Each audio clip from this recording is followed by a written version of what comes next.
Sounds like it's going, right? It is. Okay. Let's call our meeting to order at 6:03. Please stand for the flag salute. Bill, would you like to lead us today? I pledge allegiance to the flag of the United States of America and to the republic for which it stands, one nation, under God, indivisible, with liberty and justice for all. Thank you, everyone. Welcome to our meeting. This is I guess school's out, so it's not the last meeting of the school year because school year just ended, but now we're heading into summer here. Are there, I don't think I have any announcements. Are there any announcements anyone else has? Couple of things happening this summer. We have the 4th of July, of course, coming up, so put that on your calendars. And then the PTO is having their ice cream social. When are those happening? This summer. 4th of July. Yeah, but what day are we doing the 4th of July or? I think the 4th of July is it a Friday or a Saturday this year? Did I just totally miss what you said? I was beat down. He was He silly. being Aaron. He was asking you what day, what like date. Fourth on a Sunday. Oh, Sorry. Anita's so kind. She's been so nice to me. I'm so clueless. All right. I'm done. So 2 summer things happening, as well as let's remind ourselves of the roof work that will be going on. So we want to be real careful. And some of the areas of the playground of the school may be closed off this summer, including the school building. So I don't know what the status on starting that is, but that will definitely be an impact to everyone. Did they have an estimate on how long it would take? I believe there is an estimate, but I don't know it offhand. I'm not sure the contract's been awarded yet. Anita, But if that's supposed to be done by the end of the school year. I got stuck on 4th of July. What's the other thing that was happening this Oh, the summer? ice cream social, the PTO's Yes, putting when? on. I think it's the 29th, 20. but it's on Facebook. If you go to the Millie website and stuff, I believe it's there, but I think it's the 29th of July. That's right. Okay, so let's go over the agenda. Do we have anything we need to add to the agenda tonight?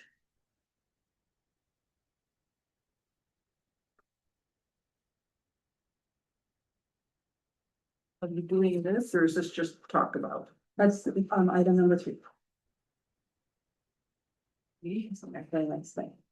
All right. I move to approve the agenda. All right, is there a second? Second. It's been moved and seconded to approve the agenda as presented for us tonight. Are there any further discussions or questions? Okie dokie, all in favor say aye. Aye. Aye. Anyone opposed? Didn't hear you. Okay, motion approves 5-0. Point of order is I assume Jessica's gonna take notes just from our reporting. Correct. So we don't have to worry about. No, Yeah, she I will, hope she so. will review those, Just- write the minutes. Yes. And just thanks for bringing that up. We wish Jessica and Gary and her family the very best. It's a tough time right now for them, so. Who's Okay. Gary's grandpa? Pardon? Who's Gary's grandpa? I don't know. Jack Manning. Jack? Not Jack. Jack's his uncle. Oh, what's Jack's Jack dad's? Manning, Senior, yes. Oh, okay. And Oh, there's a senior and a junior, okay. You probably knew Jack. There's 3 Jacks. I mean, there's a junior. Well, I don't know. Does Gary have a brother? No. Jack and Melody Manning in LA. right, that's I mean, Willard. Gary's uncle.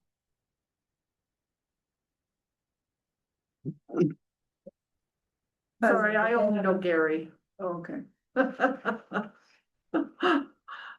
But I do know that it's a longtime family, and I know that there was a Jack Manning who was a road crew, but that's really as much as I know about the family. But if you know more, that's really good. It's nice. You can pray for them. Yeah. Let's move on to school board representative. So next to your board packets today, you have the final piece to Marissa's application to be our student representative to fill that vacancy. You can see that she, submitted answers to the interview questions that we didn't already have that information on, including a question for us, which I thought was fantastic. And I'll give you all a moment to read that over. We may potentially have, that chair at the end of the table filled this evening. So do we want to go around the table and ask questions, or would you like to give us a little tiny presentation first? I guess you guys can just ask me questions.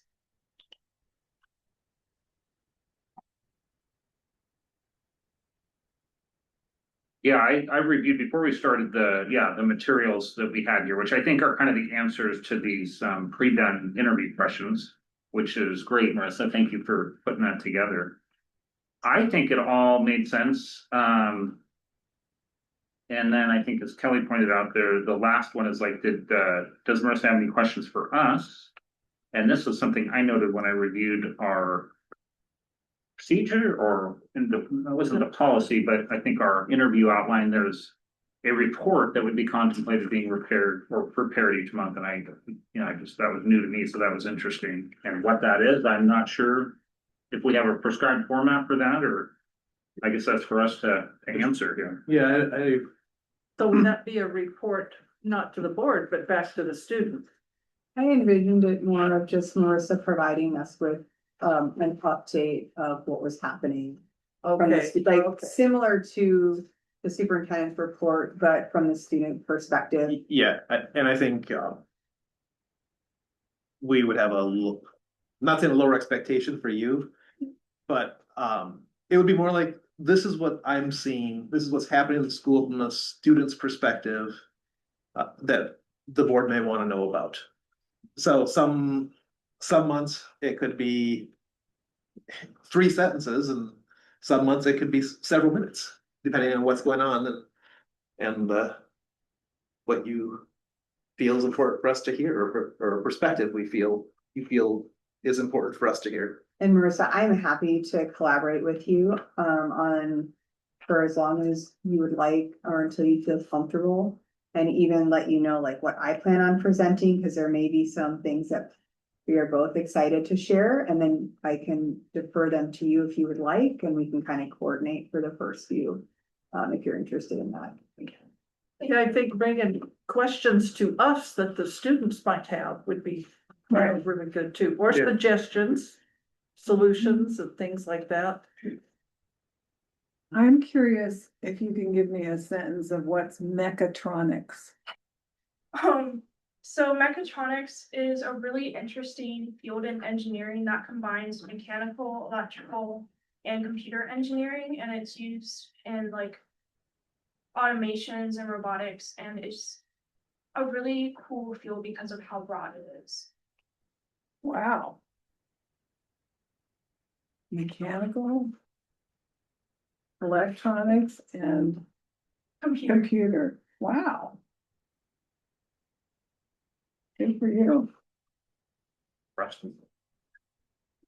Well, I think if we can just get the communication going back and forth, that's what really Yes. Yeah. and information, so that everybody's kind of aware of what's going on and some of the challenges, and Yeah, that I would be think awesome. the size or the expectation will wildly vary. I don't feel like you should feel, oh, I need to make something up, or I need to put together a 5-minute report, because otherwise I'll be lacking in my responsibility to present a report.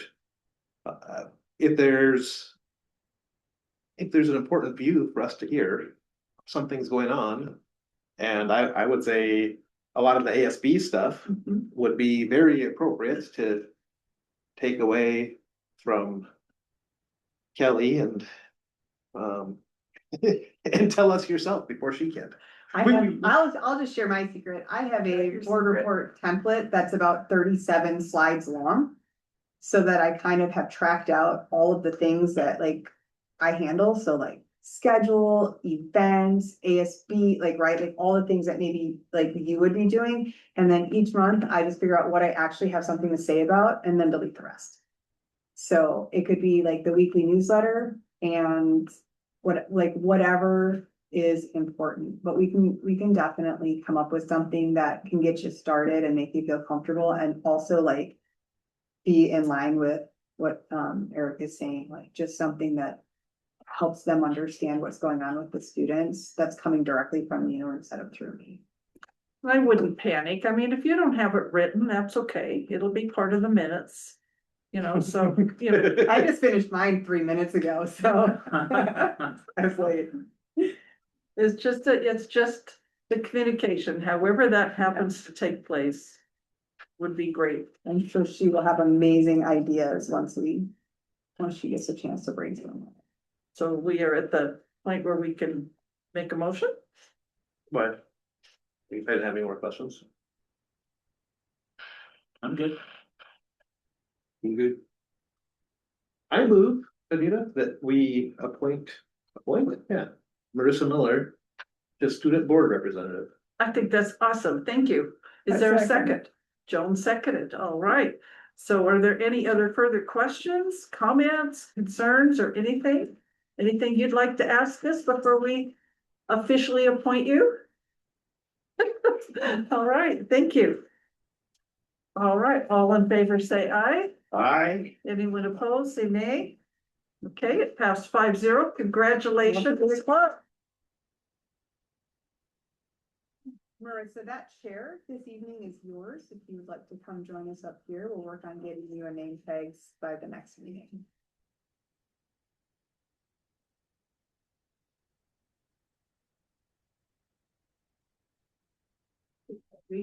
Did you get a copy of the agenda? I did. Okay, thank you. So let's move on to the consent agenda tonight. This is kind of can be a boring part, Melissa, but it's a very important part.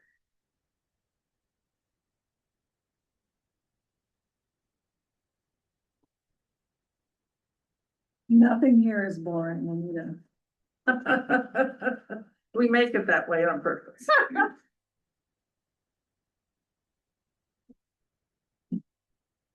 We make it not boring or we make it boring, because sometimes I really wish, I want both. I really wish this was more boring. There's like that sweet spot. We don't want it to get too exciting.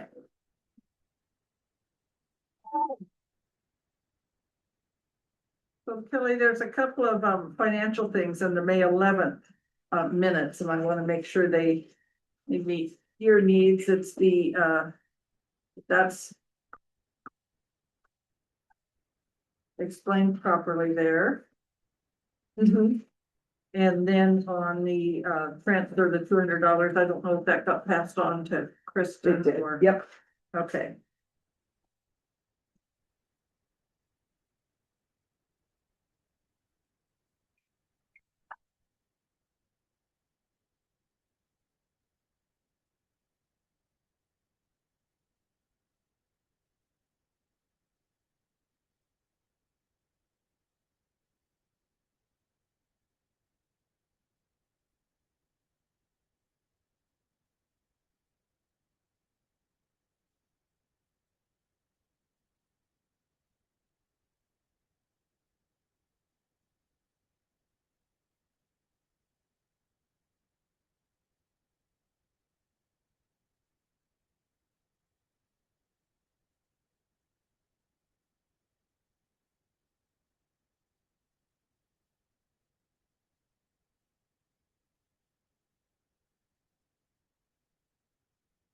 And we are not approving the minutes from last week's meeting.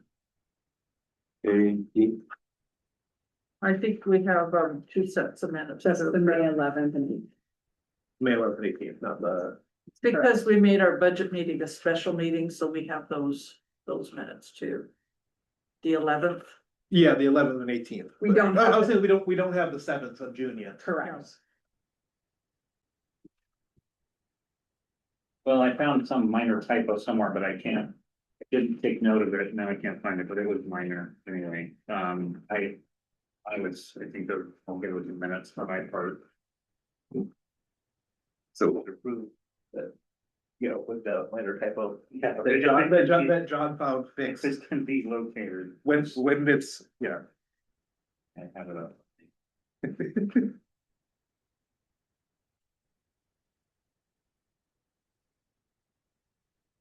I would just say, with the typo, the John found fixed. Sounds around the one, two, three.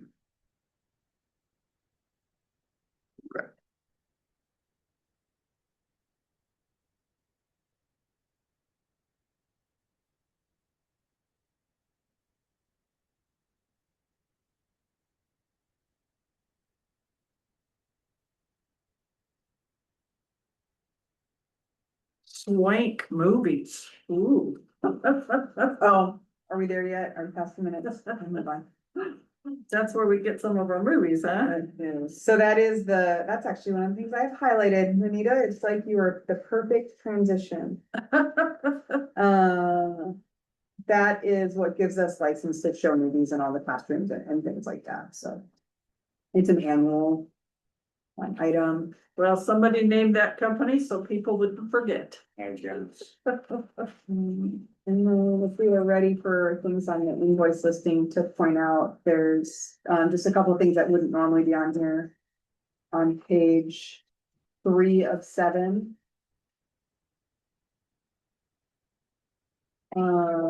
You'll see on the Columbia Bank, there is a larger than typical purchase that's a significant portion of the food for the oceanography field trip. Lodging was separate, and there were a couple of other small food transactions. And then on page 4 of 7, there's a small freezer repair for when the freezer went out for a very short time. And So then, the postage for advertising, is that our postcard we sent that's, out? yeah, it's, Okay. yeah.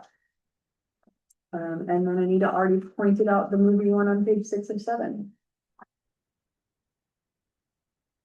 Two questions, if I could tell you, one on the oceanography trip. Mhm. Are we, can you just run through the costs that we're covering? We're covering all the costs of that trip. 100% Okay, lodging and food okay, for students and chaperones, for students and chaperones. Plus- So, plus a time card for the instructor for the okay. days, 12 hours per day.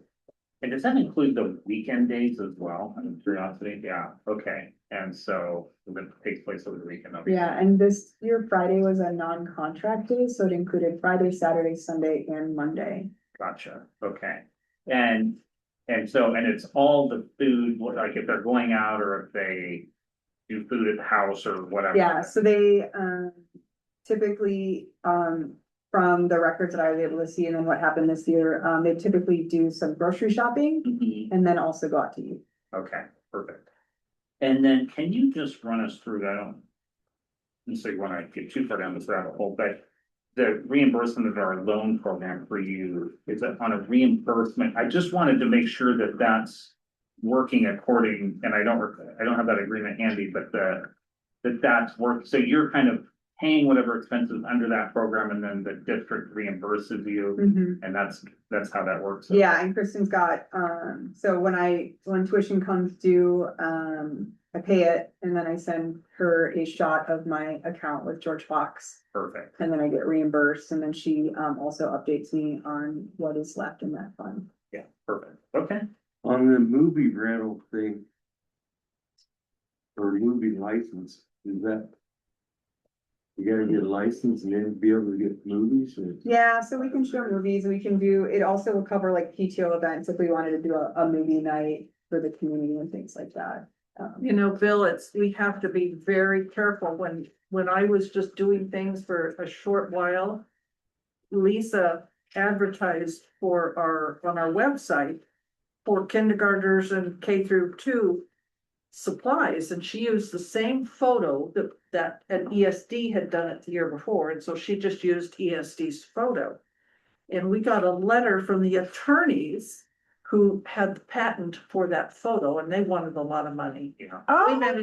We managed to talk them out of it, but anything that we use, if we don't create it, we don't take the photograph or make the sketch or make the movie, we have to make sure we have rights to use it. Yeah. So it can be a real tough thing in a school district, because there's a lot of things you use. So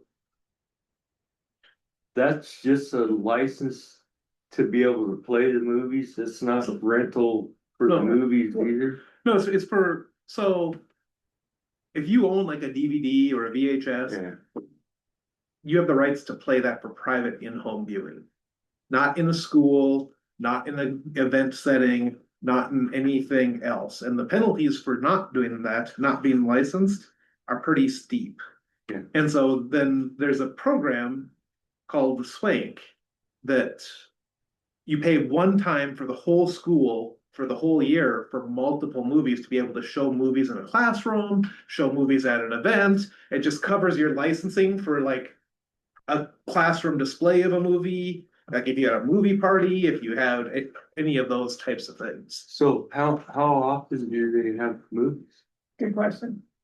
Pretty, I mean, not like every week, but pretty often. The classes do different things for celebrating. Often if they finish a book and there's a movie about it, they'll watch that. Yeah, it could be a Compare and documentary or.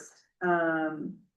We do it as, in the elementary, it's often a reward that they can earn.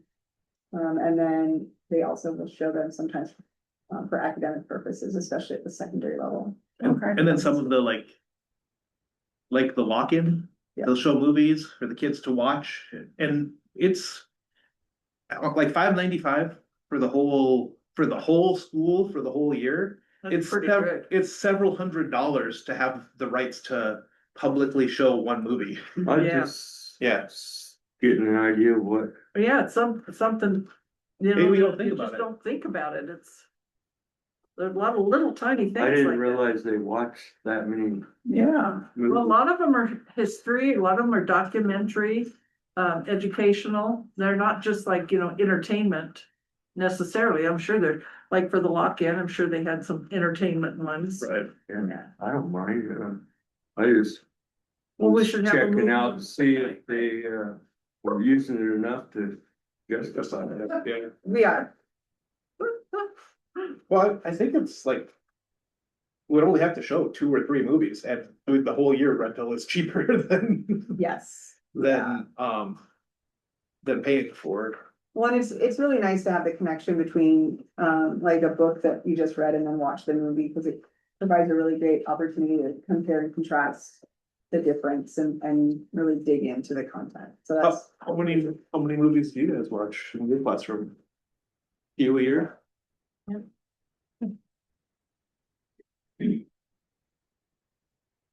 Okay, so the consent agenda has the minutes of May 18th and May 11th.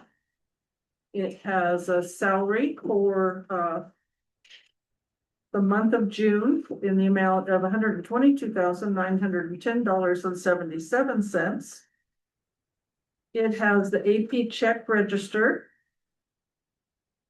for a total of $167,620.26. And it is check numbers 37819 through 37836. Then we have the check register for that goes to Skamania County.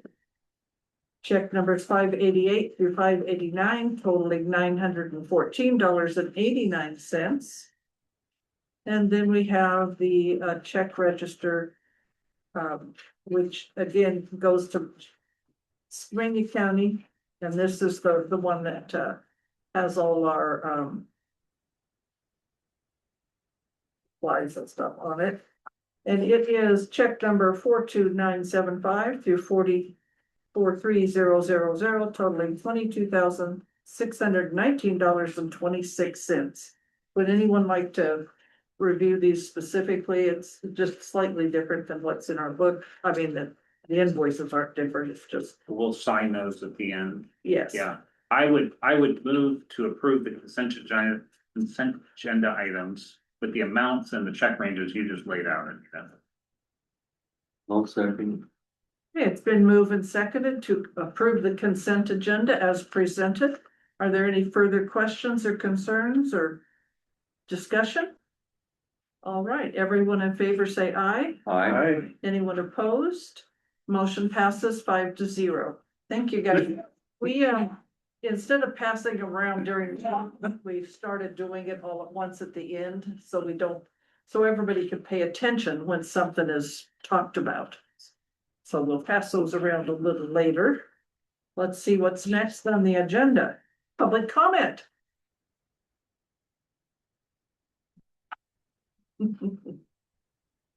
Maybe you'd like to, do you have family here? They'd like to introduce us? What? Sorry, I have hearing aids, so I can't hear super. Oh, okay, well, I don't hear very well either.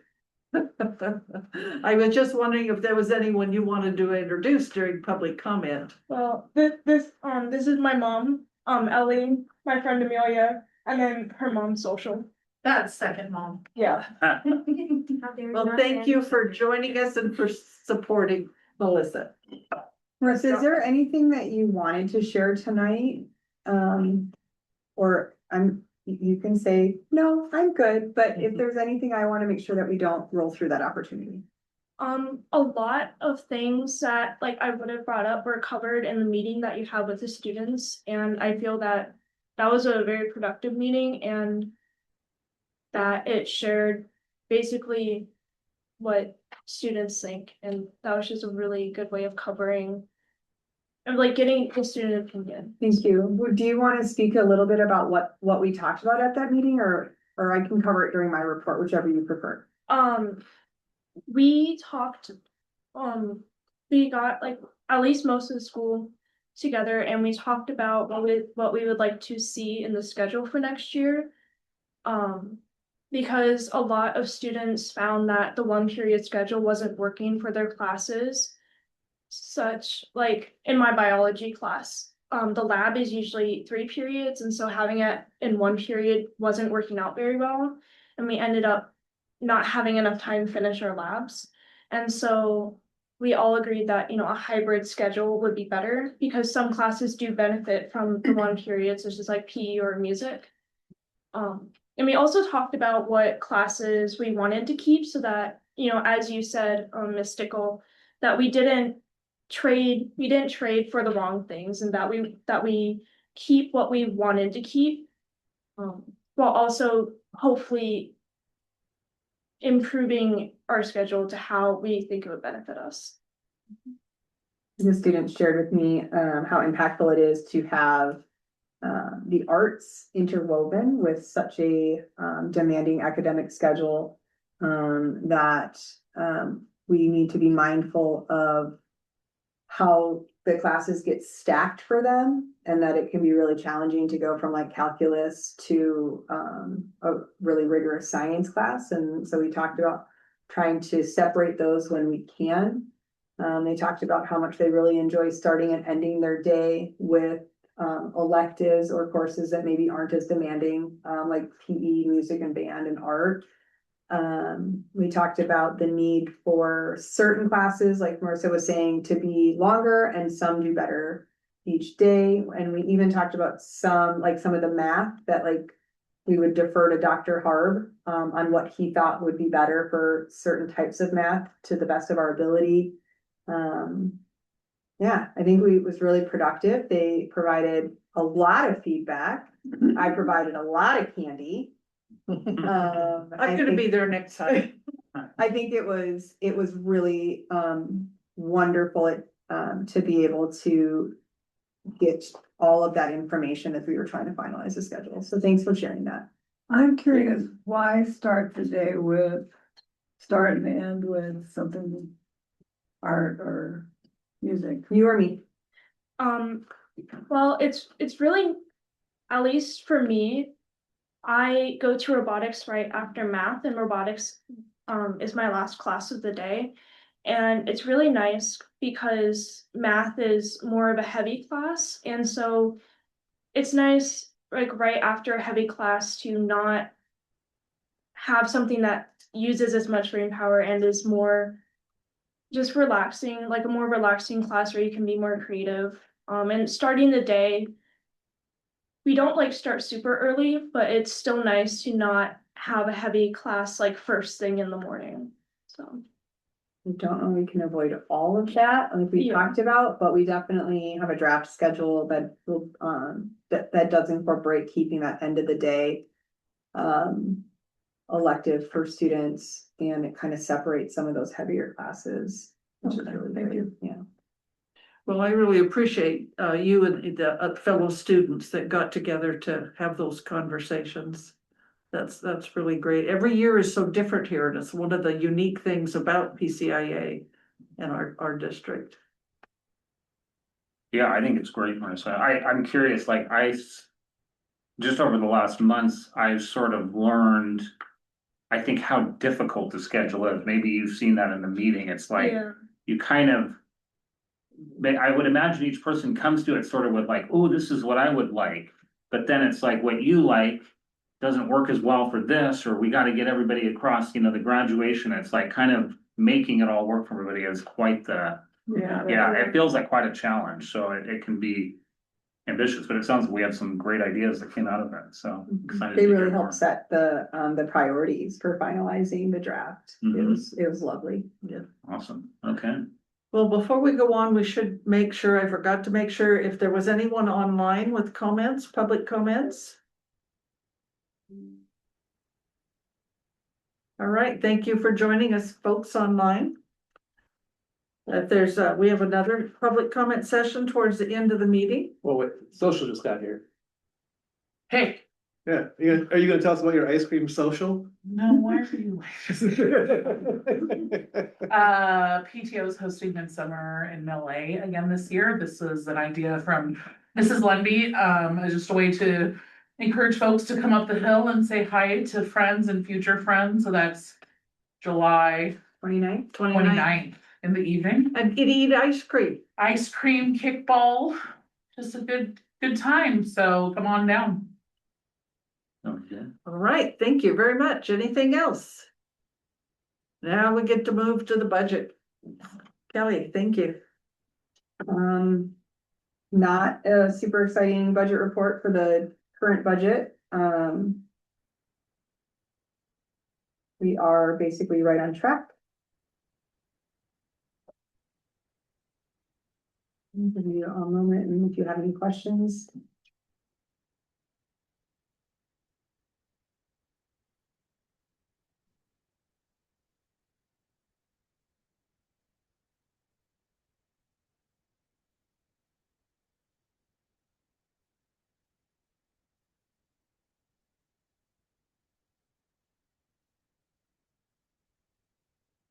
Who's the secretary next year for ASB? I'm sorry, the treasurer as well. oh, the treasurer's Isabella. I just came from the fire district and they have the same requirements and same rules and same budget structure as we do. But one of the things they do is they have taken their capital fund and general fund. And they have split it, and part of it is invested and part of it is just stays in the fund. I think that we sign a resolution authorizing the county treasurer to invest for us. Is that correct? Yeah. So, I'm not sure where our earnings from those investments show up on these things up here. But I thought that was interesting, the way they track it, and the county treasurer reports it differently.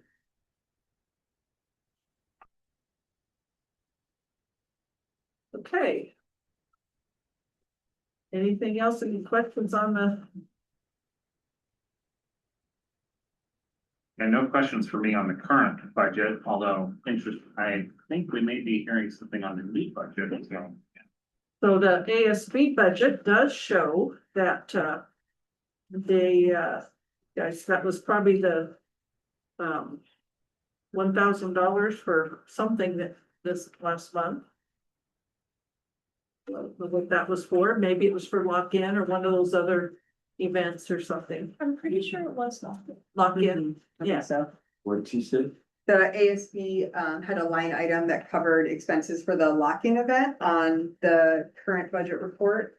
While you're handing that out, Kelly, just maybe since we're on that point, I've had sort of this ongoing question that never seems significant enough with the issues we've, been talking about, but like in general, I feel like we've built up a pretty decent sized balance in this ASB fund. And I'm just, yeah, it just occurs to me like, what I know we fund different things, different programs through the year, but it tends to be that we're on a kind of more of a build. We're putting more into it than we're taking out.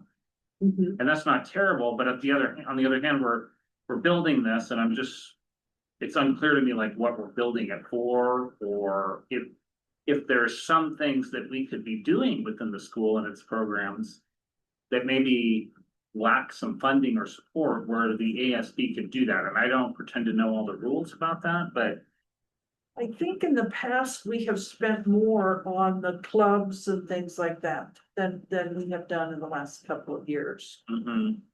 but even the clubs, I don't know to what extent they go through the ASB fund versus. And I know some of the clubs have their own fundraising that they do, and I don't know where that all necessarily lands. Maybe it's in the ASB here, but yeah, it's just like, we've got moving up to $11,000 here, and if there's things in the school, bigger things that we want to fund that it's like, maybe don't fit in our budget. It's just a thought I've had in general, like, is that a source of place that we could fund things that would be useful? Yeah, I appreciate the question. I don't know that I'm prepared to give you the answer, but I think that might be something that Marissa, Isabel, and I can work on in the fall, providing more information around the plans, the fundraising plans and the expenditures that are planned and any larger items that they're saving for. And unless you want to speak to it this evening. At the last ASB meeting, we were talking about it, and we're gonna put on more events next year. And this year we haven't had as many events, we haven't had as many fundraisers. And fundraisers cost money to do. Yeah. So we just haven't had a lot of events to spend money on. And we also haven't had very many club expenditures either. And again, this year we didn't do a lot of things in clubs either. And the club funds, at least from what I know, I haven't been the ASB treasurer, so I don't know too much about it, but it does come from ASB funds. So if science, I know Science Club also has their own funds, but if we wanted to purchase a new pet, possibly, because that's something we've been talking about, that would probably come from ASB funds. And I also know from Chess Club a few years ago, they had a pretty large debt that we've had to pay off. And so it is nice to have like some extra money, because we do have things like Chess Club where we need to make sure that we're not going to go over budget for when those types of debts happen. So wait, you said the new pet. Yeah. What does that mean? So a lot of the frogs have died over the years, and Like- yeah. The big frog. Oh yeah, Yeah. Kendrick, we had his funeral. There are a few not happening items on the pet wish list. But Yeah, Science Club, every few years or so, we buy a new pet, and we're gonna have a 20-gallon tank open, so. and it will not have a spider in it. Or a snake. So from the board standpoint, we do want to make sure that instructors are available to support the efforts of the clubs and. Yeah.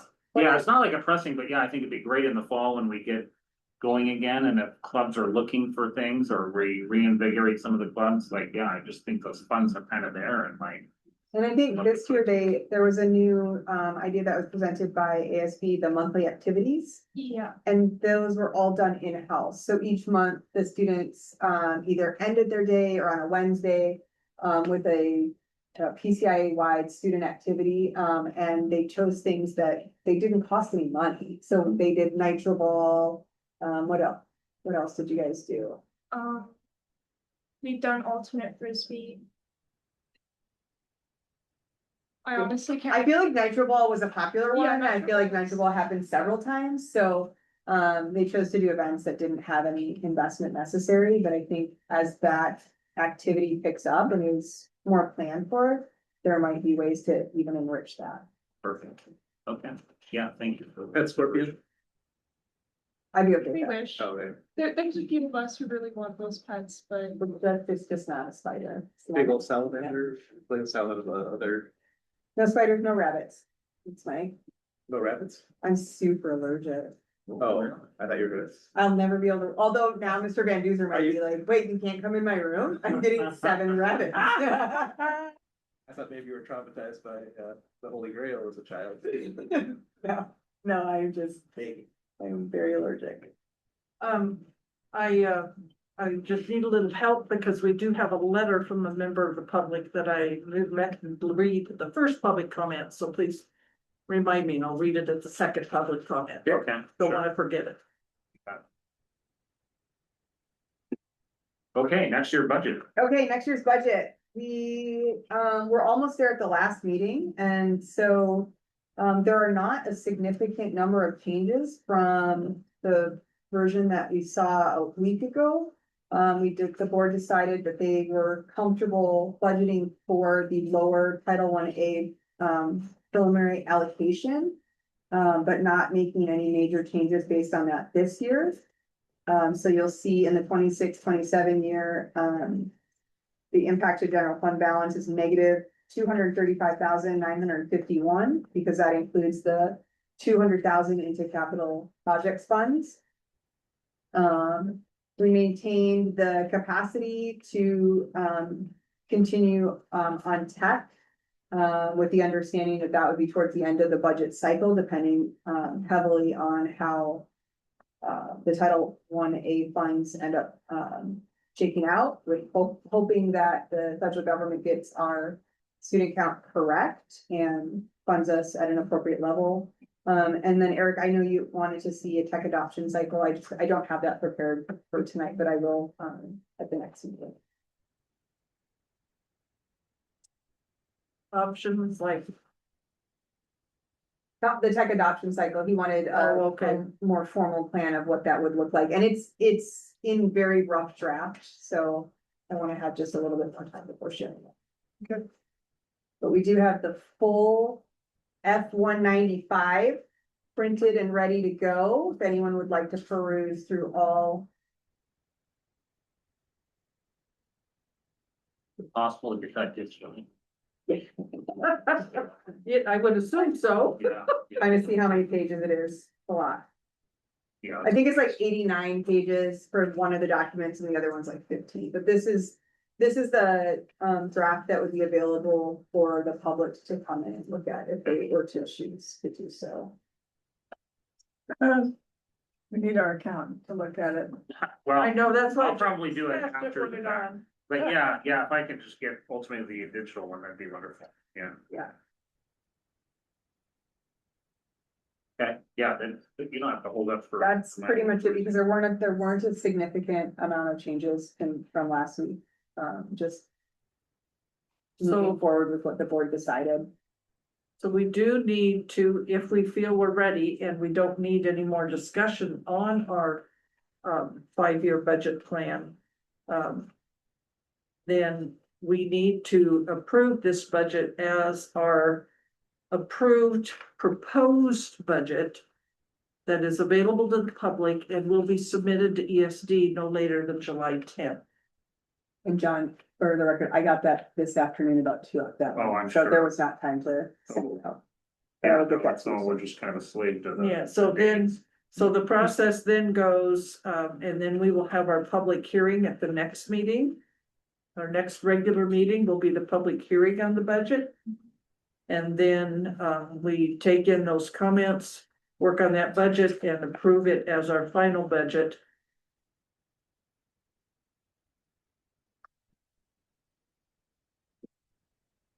So tonight we would be approving our proposed budget.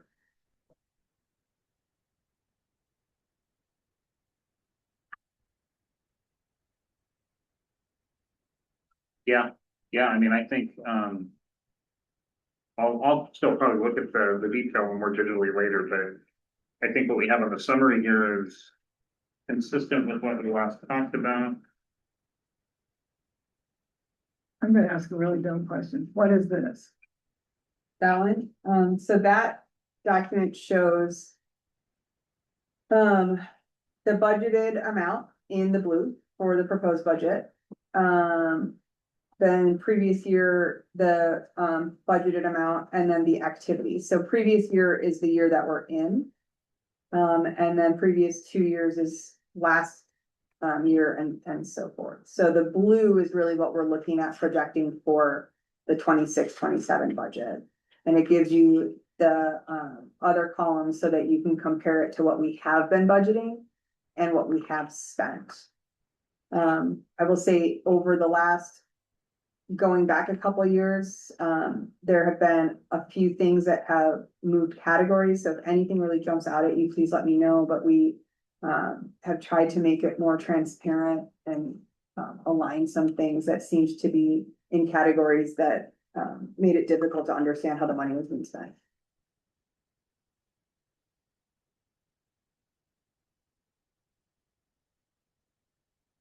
What's investment earnings? That's actually what Anita was just talking about. There's the Well, I thought you said the fire department does that, but if. they do the same thing. Yeah, with the county They do, treasurer. they divide their budget so that part of their general fund is invested and part is available because they spend money every month that they have to have it available. And then they do the same thing with their capital fund. They don't invest their entire capital fund because they may have to get an engine or some piece of apparatus right away. So they keep some of their capital fund readily available and the other remainder capital fund is So we're doing invested. the same thing? Mhm. And even like a savings account earns interest, so that would be investment. And the county does the investing for us. We don't do that ourselves. We sign a resolution every year authorizing them to invest our funds.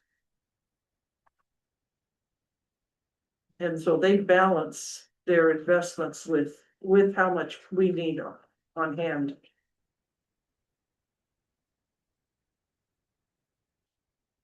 It's just that the fire department just reports it a little bit differently. I think because they're spending their capital dollars a lot. They need some more SCBA's or whatever. So I think that's why they show a little different in their reports. My guess.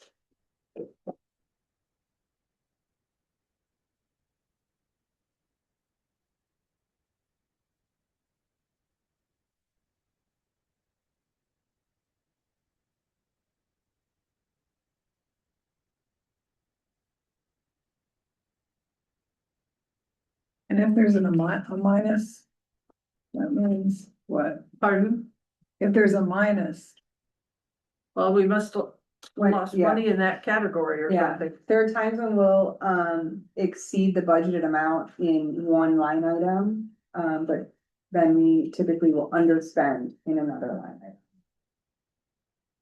So we're pretty good at covering those things. Sometimes there's unexpected expenses like a refrigerator for the kitchen or something like that. So like where you see the minus 12,000, I'm sure something like that happened back in year 2.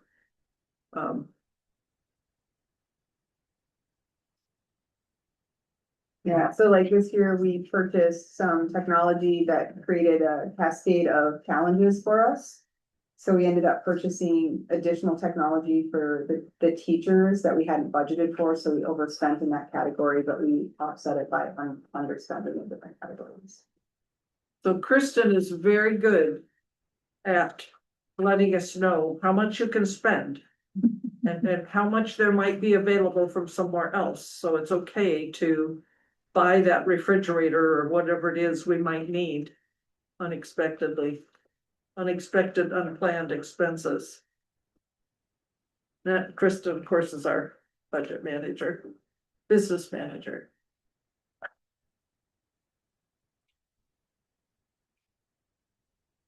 Any other questions? Okay, the chair would entertain a motion to approve the presented 25 through, well, this one shows 25 through 30, but we're really approving the 2026 through 2027 plus 4 years out. Is that correct? Yes, the main budget is the 26-27 budget, and we have the projection, the. But we have, we have, we have to by law, we have to by law do that with the out years. I just wasn't sure because it only shows 3 here, but I thought we had to do 4. So, Well, it's apparently we only have 4 four including that, correct. right? And so let me clarify that. We, chair would entertain a motion to approve the final proposed budget for the Mill School District for the 26-27 year and the 3 out years. This is final proposed budget, which will then be available to the public, sent to ESD, and be the budget that is heard at our public hearing next month. Is there a motion to that effect? I would move that we approve the budget as you just outlined. Okay, is there a second? Second. All right, are there any further questions or comments on the process, on the budget itself? All right, all in favor say aye. Aye. Anyone opposed? Say nay. All right, motion passes 5-0. I've got to give that one back to you.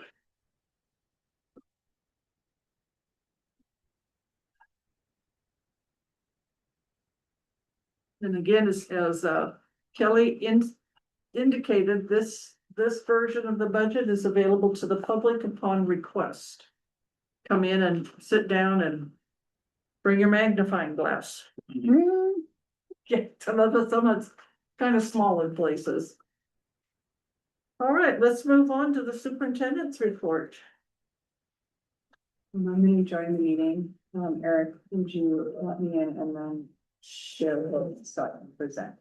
We'll do that. Thank you.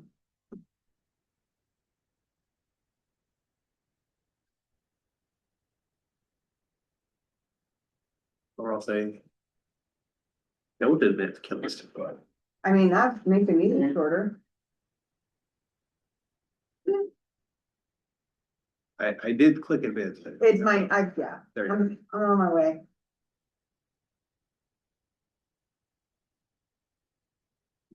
That make it better? There you go.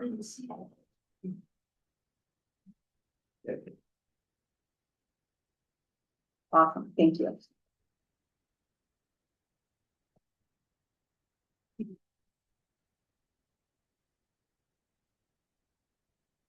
Full screen on that. There you go. Oh, no, we don't do that. Well, I think so. We just go that. Do that. Okay. Oh, perfect. So. It is the end of the school year, June. So it is a little bit of a year at a glance, but not all of the information is in, so it's more like a year at a preview glance.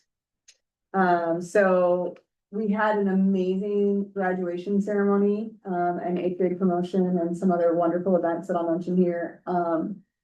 So I just wanted to make sure to congratulate our class of 2026 one more time. They are an incredible group of young adults off to do amazing things. I'm really grateful to have been a very, very small part of their journey, but to have the opportunity to see them as they transition into the next steps. And then also the Bobcat Prize shirt this year. I just have to share how awesome of a job Miss Lundy did creating this shirt. She put in things that represent the year. The owl shirt was the same.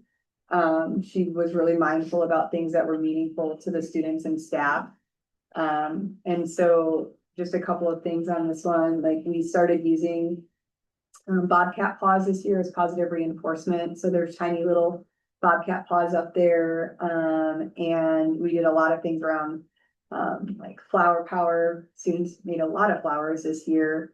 We've been doing different cheers at our assemblies, and they're built in there. My personal favorite is the cheese grater, where we tell kids they did a great job. And grating up cheese as if Because like, cheese is the greatest thing ever. like destroy. No, cheese no, heads. cheese greatness, cheese greatness. There is, everyone's favorite, what's in the box, which maybe one day at a board meeting we will have to do. I think that would be a wonderful activity, so you guys can all understand the joy that comes with that. Might end up with marshmallows. That's You just never know. What box are you talking about? So something that, so it goes, all of this goes back to our Bobcat Pride shirt. And that's something we really pride ourselves on, right? Both as as the educators, like Mrs. Talley can attest to that, but also as PTO, is that we're doing things that create community. And it's always the goofiest things that create the silliest community. So we do a silly game. The only point is fun, where a person is picked, they come up and they open a shoebox and there's a prize in there. And so for our last one this year, the winner won something for their whole class as well. So grades 6, 7, 8 each walked away with a bag of marshmallows. And I had to make eye contact with Jennifer to be like, well, it was beforehand. I said, may I do this? And she said, you know what? Yeah. And so it was very fun. So there's a little box, but like little things like, we had, someone who came and joined us just for their 6th grade year this year. And he really loved the canned peaches that Miss Naomi would buy. So there's a little peach in there for him. Just lots of silly, fun things that each kid can come back, each student can come back and look at it and be like, oh, I know exactly what that was. So thank you for that public comment. It was awesome. I actually got to sit in, when, Miss Lundy was explaining to the 3rd through 5th grade students about the shirt, and to watch their excitement it was just fantastic. They're like, oh, that was my idea, and like, oh, that was one of my favorites. And so that's the kind of thing that you want to see. I will say this brought me to tears probably 3 or 4 times. So a giant shout out to Miss Lundy on this one. All of our end of the year assessments are complete, but the data is still being compiled. So at July, we'll bring the end of year data review to you. It's a lot to put together, and we have to get it in there to send it off for some reporting. So that format is a top priority because of the deadline. But I also wanted to make sure that we had state testing data too to share with you as well, and compare it to years past. So there was, in the minutes about some math tests that we weren't able to give to students to see who would might have the interest or the ability to go on with the AP math class. Did that test happen? I think that was reference to maybe that had typically in years past happened on the first day of the year. I believe it's Ms. Talbot. But I believe that did happen later at a different time. I think that's what the comment was related to. Okay, That would be for middle school students who are taking algebra. Yeah, so we do that at the beginning of the year. yeah, it said something about they weren't able to do it because of something or other, so, but it has happened. Right? Okay. Yeah, I think we might be putting 2 different things together, but because the algebra test happens on the first day of school. Because we want to make sure that we're testing the students that we have in 7th and or 8th grade and possibly 7th grade. To go into algebra.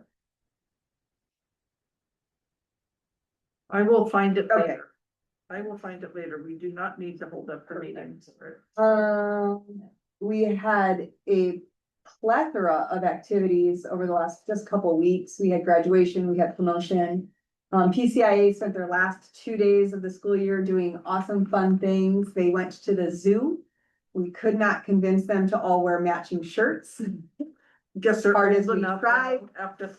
And then they spent their last day at Big Cedars, eating and playing games and having a blast. While MAS had an incredible field day, and I apologize for not getting pictures into the slide today. I honestly, I just ran out of time. But there are incredible pictures and I will make sure to share them out, in the near future. Here's where it says 8th graders did not have any time to take the pre-algebra test to see if they tested into Dr. Harp's class. So that was just a comment, so it just was what I was asking about. I believe that was during our discussion about like bringing back the first day of school and why it would be beneficial. And someone brought up that it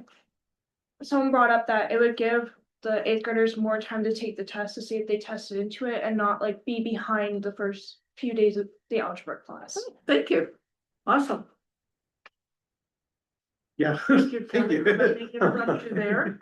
Wanted to make sure that the kids got their step going on if they wanted.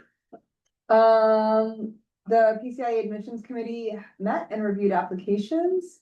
And we sent out, information to families who applied about, conditionally accepting, waiting for their last records. And, the committee's also, been willing to meet and review the applications that come in over the summer again. So enrollment currently, we have, if they do also decide to come here, we have 4 freshmen, a new 10th grader and a new 11th grader set to join us next year. We'll continue to try to grow those numbers over the summer. Good. Both of these have been mentioned multiple times today. But we do have some awesome activities coming up over the summer, the 4th of July parade and the Midsummer Ice Cream Social put on by the PTO, and that is July 29th. So that will be an awesome event. The year right before I started, my daughter and I came up and joined the event, and it was really awesome. So I look forward to doing that again this year if my family's in town. Okay, so this is actually a separate item, but it's in my report. So we're gonna cover the school improvement plan.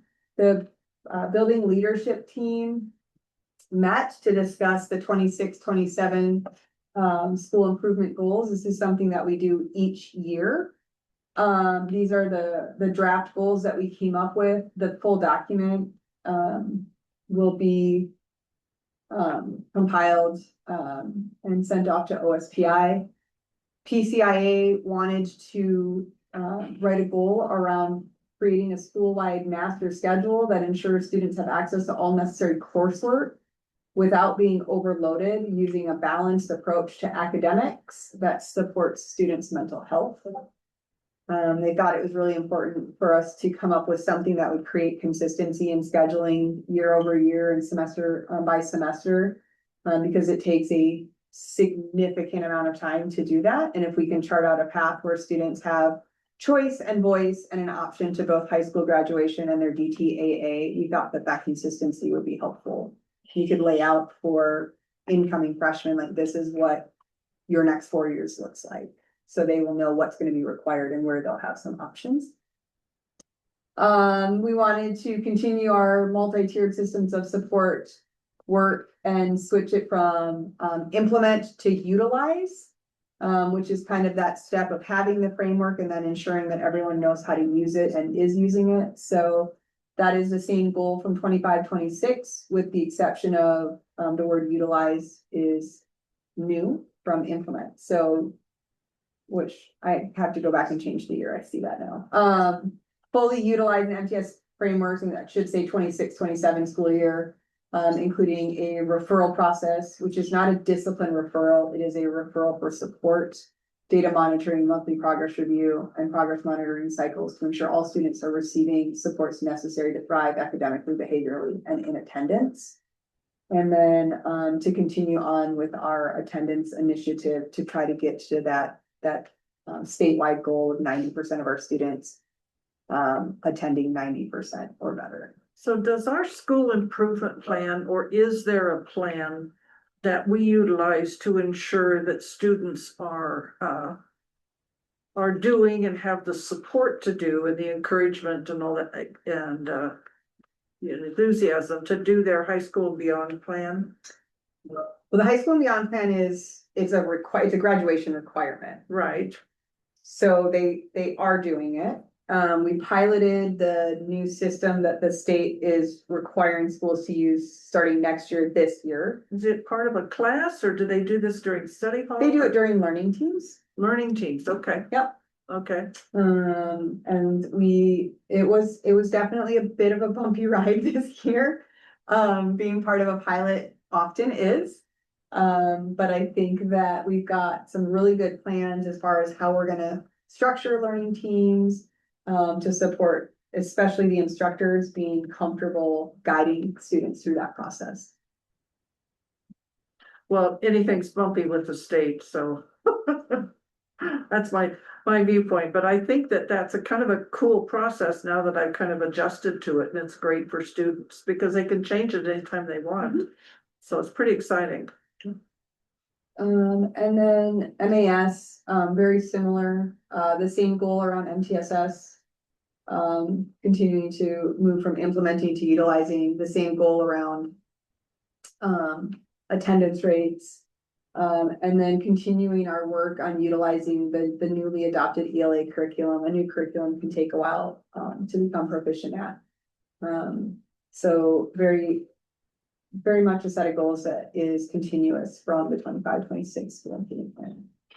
So if there are comments or questions about this part, I will definitely pause and take those.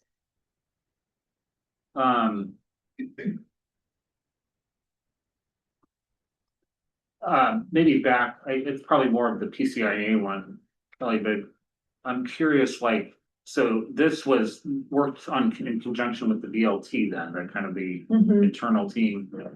And I'm interested, yeah, I think I'm just interested to hear like how that went and kind of the school-wide master schedule. I know we've had lots of discussions about schedules. And this is maybe a little bit more generalized in that it's this concept of trying to create a balanced schedule over the life of a student's 4-year time. But did some of that discussion cover some of the things that we, some of the more difficult topics, I guess, that we've had with scheduling? Or was this more just focused on the idea of the balance across the 4 years? So this goal actually came as a suggestion from Mr. Hawkins, who's been highly involved in the schedule work that we've been doing. We've been meeting once or twice a week for the last several weeks. Just kind of an open invitation to anyone who's available to come and meet. And Mr. Hawkins, Mr. Van Beezer, and Ms. Brooks all attended those quite a bit. And then prior to the BLT meeting to discuss these, Mr. Hawkins and I sat down for about 5 hours together and went through, because the draft was almost there, and we kind of went through and found a few fixes that met what everyone had been saying.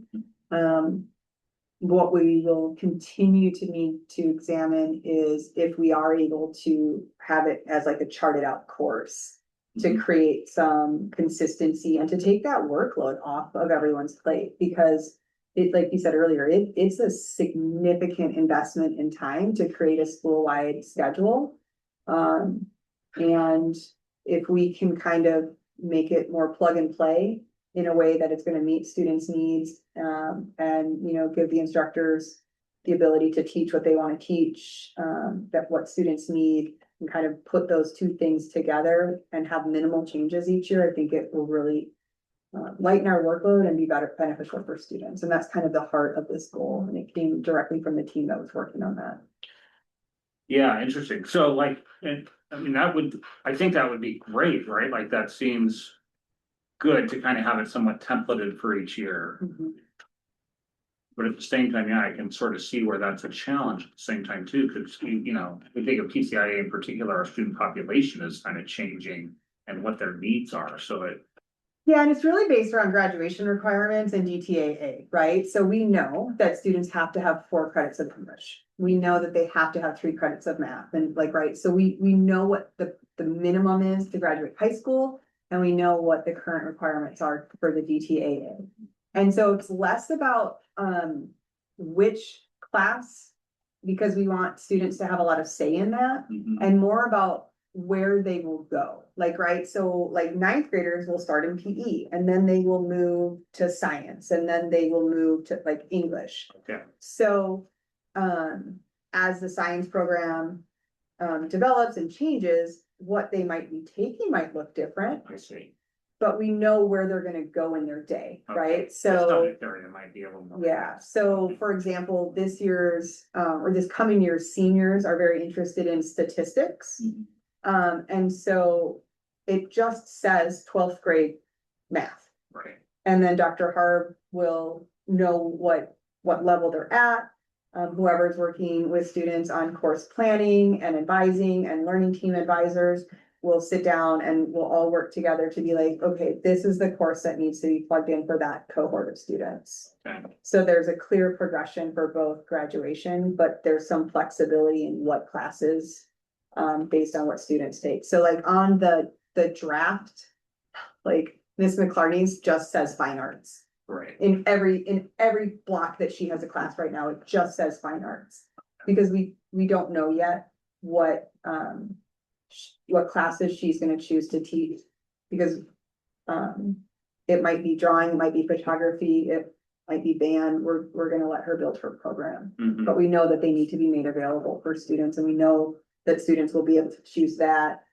Or maybe an elective, or maybe a study hall, because we have it kind of road mapped out. Does that make sense? That does, and so then as you think about kind of going to the next year, like where are we at with setting that schedule? And we had, we were talking a minute ago about the like the idea of some hybrid thing, the block schedule versus period schedule. Where do you see that? Like, is that still very much kind of in the works here? It's totally a hybrid schedule. Okay, It's completely hybrid. The high school classes are mostly single period, 4 days a week. The college level courses are mostly 2 periods, 2 days a week. okay, There's some exceptions to that, but they were based on instructor feedback.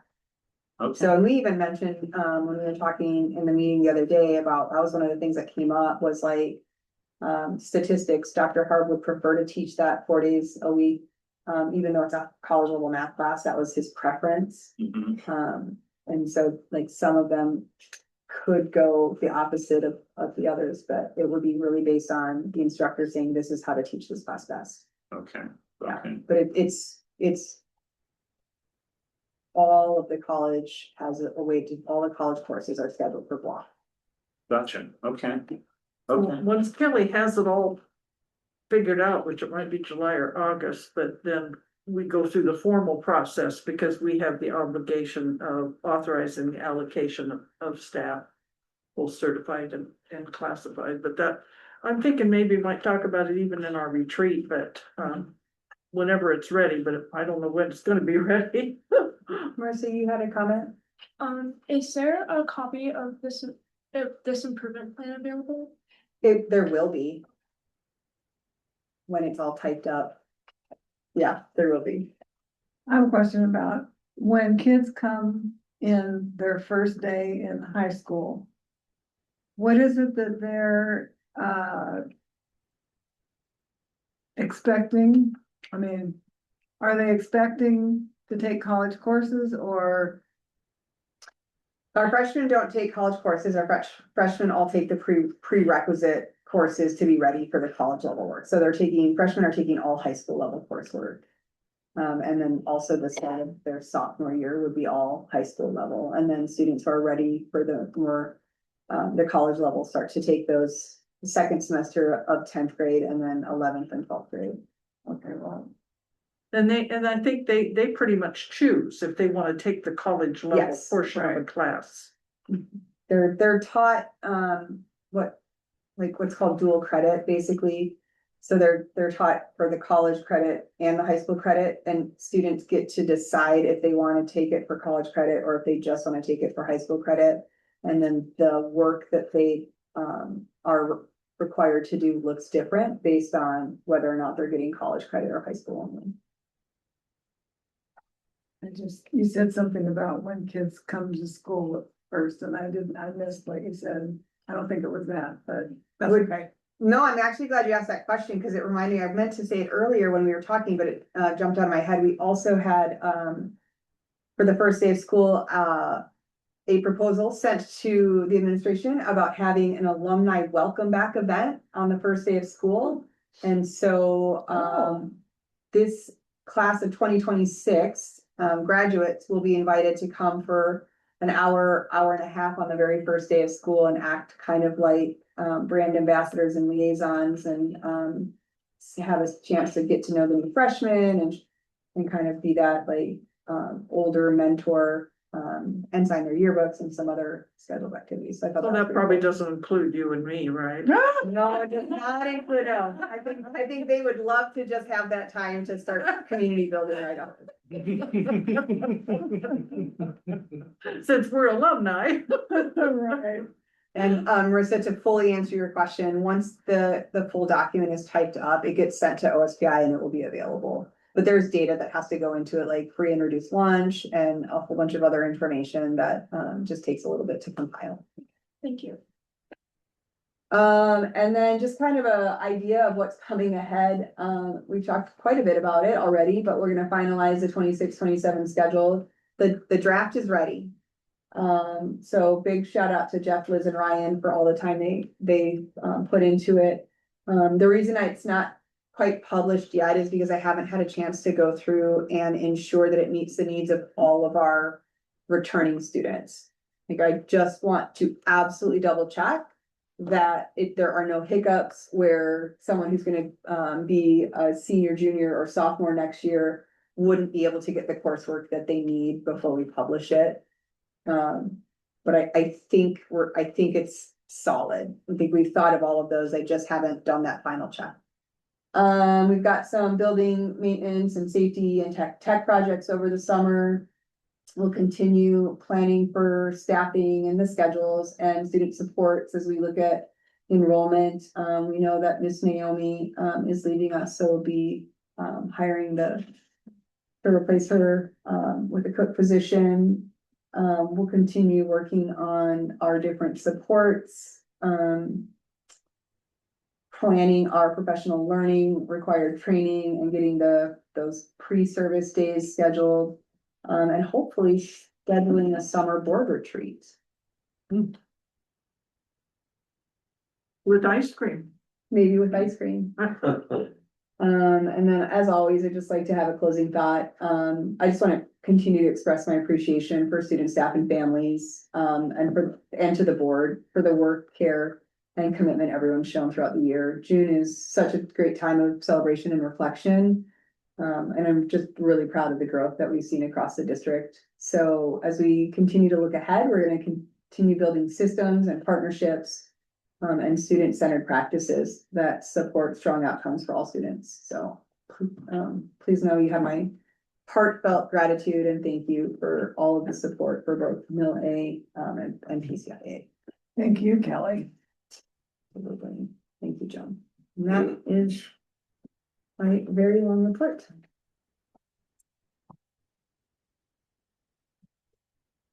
And you covered the school improvement plan, I right? did, yeah. And then approval of the forest management contract. Did I send that out? I don't know. I have an email from, Did Kelly send? I that out? did, You yeah, did, and I have okay. hard copies here.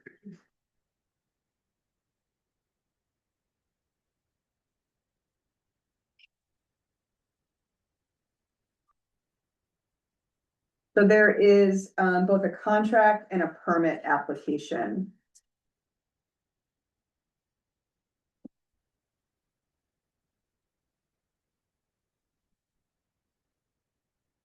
Thank you.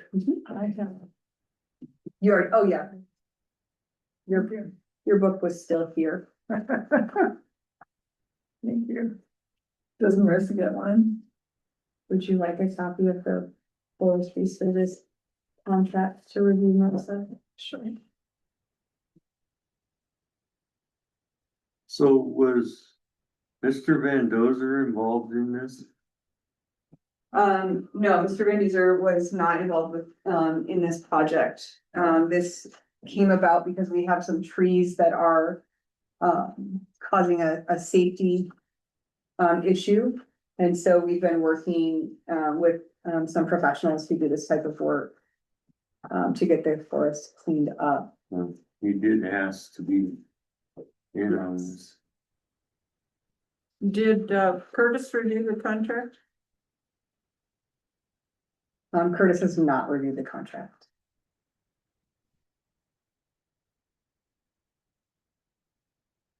Kristen has. Our CSG has been working with us every step of the way. We reached out to a school district down at the coast who has done something really similar. It's not a very common situation, so we tried to find people who had any experience with it at all. So what is, maybe you could just walk us through, I think I know, but the basic purpose of this is. So forest management, get rid of some of the trees that are dead, dying, or falling. There's some that are threatening structures. Currently, they're leaning over fences, and if they do fall, they'll hit structures. They also, the plan would be that they would selectively take out approximately 100 trees. And that would be how we would pay for the project itself. So what would be with that timber. So it is not an expense for the district because it would be offset by cleaning up the forest and making it just through some forest management practices. The expectation is then that it would be, or the hope would be, it would be sort of a break-even thing, that the proceeds from the sale of the timber would fund the Correct. services And, provided. and potentially even a little beyond, right? So it's not a moneymaker, Right. but it shouldn't be a financial liability for the district. It's kind of a great way for us to clean up the forest, make it a little bit safer, and not have a large expense to do so. Okay. Kelly, why wouldn't this be a moneymaker? Cause Pardon? Why mean, wouldn't this be a moneymaker? We're cutting and selling trees. we're not doing it to that's not the intent. It's not the purpose of the project. The Doesn't purpose of the matter. I mean, we are likely to come out with a little bit of revenue, not an expense. What's the expense? You said we are likely to make a little bit of money, not an expense. We're not, right, What are the expenses? Expenses paying the for that cost person's of service. the services. So instead of just hiring someone to come in and cut down trees, they're gonna take the lumber, Yeah, they're gonna sell the lumber, and the proceeds from that will pay for their services. that's what lumber companies do. I'm part of Broughton. We log and sell the Correct. tree, so. This we don't break even, we make money. Correct. So why are we not making money? I don't know what the final outcome will be. I don't have a dollar amount. So I think what Joan's saying, correct me if I'm wrong, is it seems to you like it should be a moneymaker to us. Yes. Because you feel like despite the fact that we're asking for just selective logging and for taking Right, good care of the soil to preserve the existing use for the science club, there should be enough lumber there to have it be a solid revenue maker. Is that what you're saying? Yeah, so the intent isn't to do the activity to generate, we're not logging with the intent and purpose of generating revenue. I understand But that. we will have revenue from it that will exceed what we have to pay the contractor. Does that make sense? So we will end up with a net positive. But the project didn't come about to specifically generate revenue. I understand. Okay, So does that that's answer your question? 20 acres, 4.5, 4.5, just under 5. yeah. See, usually they will log and half of it take half the money, but they're gonna be cleaning up the mess too. So there, That's gonna cost a little more. there are costs that are not, that we will be responsible for. This contract is for someone to manage the project, to manage getting a logging contract in place, and to manage the logging contractor to do his work. So this is a contract for a forest manager. It is not a contract for the harvest yet. He will write the contract for the harvest, and then it will go out to bid. We have to have 3 bids. So whoever, we don't know who the harvester will be because it has to go out for bid, and he will do that for us. So the contract for the harvest, there will be things that may not be covered that we want done in the Little Forest as well as cleanup. So whether it says restoration of any roads or dirt disturbance or anything that, there's a lot of things in that contract that we want to pay attention to. I have a couple of things. This, Kelly, it still says, on the last page, the proceeds from the sale of the logs will be paid to the client, who is the school district. Mhm. And it's expected to be paid the third-party contractor, the logging contractor, within 14 days. We can't pay anything in 14 days. We only meet once a month. It needs to be modified to 30 days. And we could do that, I'm sure, with just a hand notation, so. Because we just can't do it that fast. Trying to find I have some notes that. Yeah. We, if it becomes an issue, we can pre-approve it. Yeah, but it doesn't need to be in the contract. Right. We could, if you get a bidder that has a big issue with it, then we can reconsider, but Right. at this point, it needs to be every. Well, right, we're setting the terms. We don't That's need to- exactly We right. don't need to put that up there, you're right.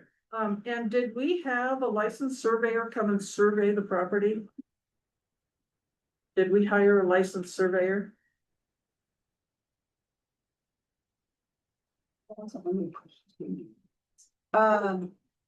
Because we are attesting to either having it done or will have it done Yes, I believe it is by part a of, licensed correct. surveyor.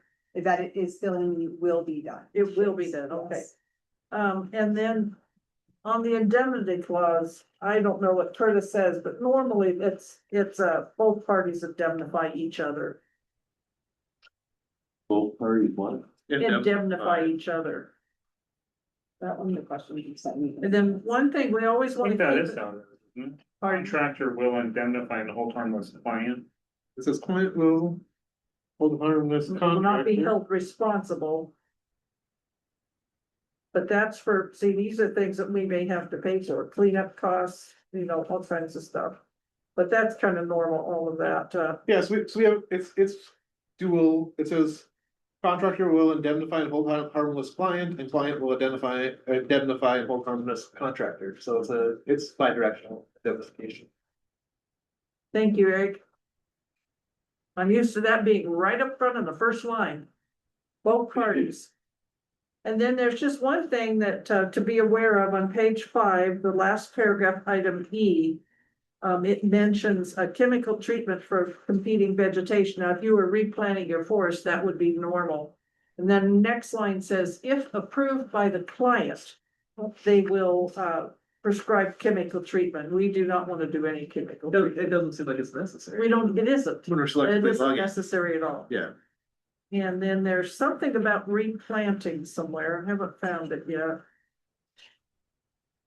Which again would come up later, right? Like presumably when we harvest it, if we would have somebody replant, we could, and that's where then I would. I guess Anita's point makes sense, we don't really wanna The put it, replanting. we don't wanna put it into our original contract. The replanting should be done by our students if we choose to replant. Interesting. Right, yeah, going back to that earlier point about that Mr. Van Duzer. Yes. Like maybe that's an opportunity where. So then there's one last thing I'd like to see in it. And that is, and this would be in the contract with the harvester, not in this contract. But this company needs to know I would like to see a central area created within the forest at some point. That is a small circle of no trees. Maybe 60-foot diameter. That so that we could then have a little story time circle. Just like you would around a campfire, but we wouldn't have a campfire. Right along the irrigation. You're gonna have a 60-foot circle in the trees, Yeah, trees are gonna be gone. It's cool in the forest all the time. They need a place to sit No, down they're- and talk about what they saw. They're just selectively logging, taking some of the dangerous trees out, leaving the other ones in place. So they are, so if you read in here in the permit, it'll say that there's 300 and some trees per acre, and I think they're taking it down to 100. So they're taking 100 approximately. Yeah. Leaving 100, yeah, I don't know where that's at, it's in here somewhere. Removing 100. Leaving 200. And so one thing about the money making, Joan, is I don't think we're gonna make a lot of money. Number one, it's a very small area. Number two, we're only taking out 1/3 of the tree. 1/3 or even maybe a little more in places, and we're focusing on the unhealthy trees. But it will be thinned, so the trees that are left can grow to be bigger and more valuable. And this contractor gets 10% of the proceeds. I think that's what it's written for. Why don't we just pay him It says it's for a fixed rate, see schedule on exhibit 3. I don't see exhibit 3. Here it is, exhibit 2, what happened to exhibit 3? Yeah, we don't, yeah. Oh, it's next to the last page. Yep. Contractor will provide the services detailed in the work schedule for the client. I think I'm No missing a page. Less than 10% of the gross. Yeah, I don't have that. Give her this. Have the electronic, I think it'd be not a Are major. you telling me or asking? And I've got, yeah, I've got the electronic one in front Yeah, I of me, don't- sorry. It's not on the. Sorry, second to the last. Oh, you've got a single copy. I think you have what I meant to keep for myself originally, but. Oh, no, it is. Yeah, 10%, that's what it says, yeah. No less than 10%, so it'll be more than 10%. Should be. So did, Where does it say he gets the right to have more than 10%? Well, I think that would be the bids we get, right? Huh? That would be based on the bids we get. 10% is 10%, regardless of what the bid is, No, this is. This is a fixed rate contract. 10%. But that look, I think, I don't know, like, Oh, you, yeah. so nobody knows what the actual cost would be. until we get bids. Not till we get bids. It's not until we get bids. So did they have someone go in there and cruise the timber to see Yeah. what it's? Or the ESD's, Construction Services Group did that along, I assume they had a forester with them. Yes. But we haven't seen the results of that. Nobody's shown us that. We didn't know what was going on really. I mean, we knew it was going on, but we didn't know specifically it was going on when. We knew we were looking at, we needed to clean up our little forest because we were having too many dead branches come down. So the kids were out there and the wind was blowing stuff down. I mean, The kids haven't been able to go out there.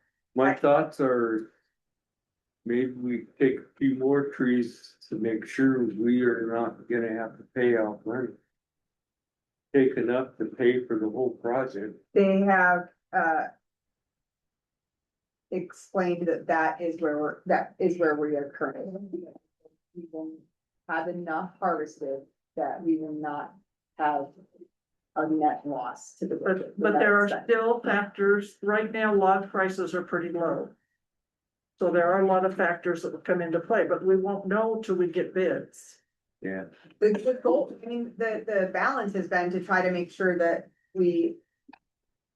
First and foremost, make the forest healthy and safe. And then secondly, that, we're being responsible with it and in those, that it would cover the cost and we would not have any expense to the district, right? So it'd be, but the intent of the project wasn't started as a revenue generator, but, instead to make the forest healthy. Yeah, yeah, right. The intent was not to make money, but there are several things we want to think about when it comes to the harvester. One is he's planning on creating slash and burning slash piles. I don't know if we want that inside the forest, nor do I know if we want that out in our field. Did So you that's see something- that in the document that they were planning on doing that, Anita? Yes. Okay. It's in here somewhere. It's in here where they're going to pile, slash and burn. And they're planning to burn in December, I believe it said. In December? Yeah, Well, it may or may not happen in December, but because of the weather, but I watched them burn all these up here on the clear pits when they did. so that.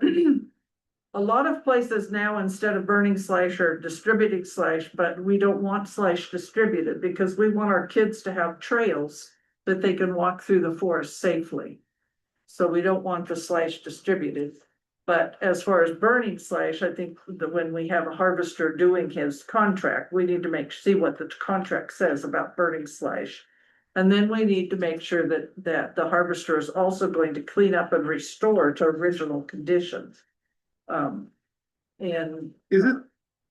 We have a lot of questions on this, and it seems to me like a lot of this is boilerplate language that doesn't really apply to what we're doing here, like the road creation. I don't think we're gonna need to build a road half acre or 5 acres.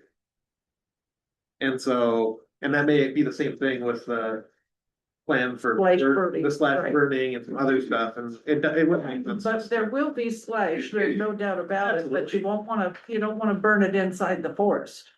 And so they may wanna be putting it out in the playground, but I don't know, if we wanna do that. So we have a lot that we'll be looking at when the harvest contract comes. One of the other things, if you all turn to this map, Where else would we put it if we don't put it in Well, the you- forest and in the playground? well, there's two things, you can haul the slash away. No cost. There are places that burn slash and make energy, but that isn't cost effective, but that is an option. The other would to be burned along here. I think we could just burn it and then replant grass. Well, we do want the grass replanted, but we don't know if there's enough room in the forest until they take the trees out to safely burn a slash pile.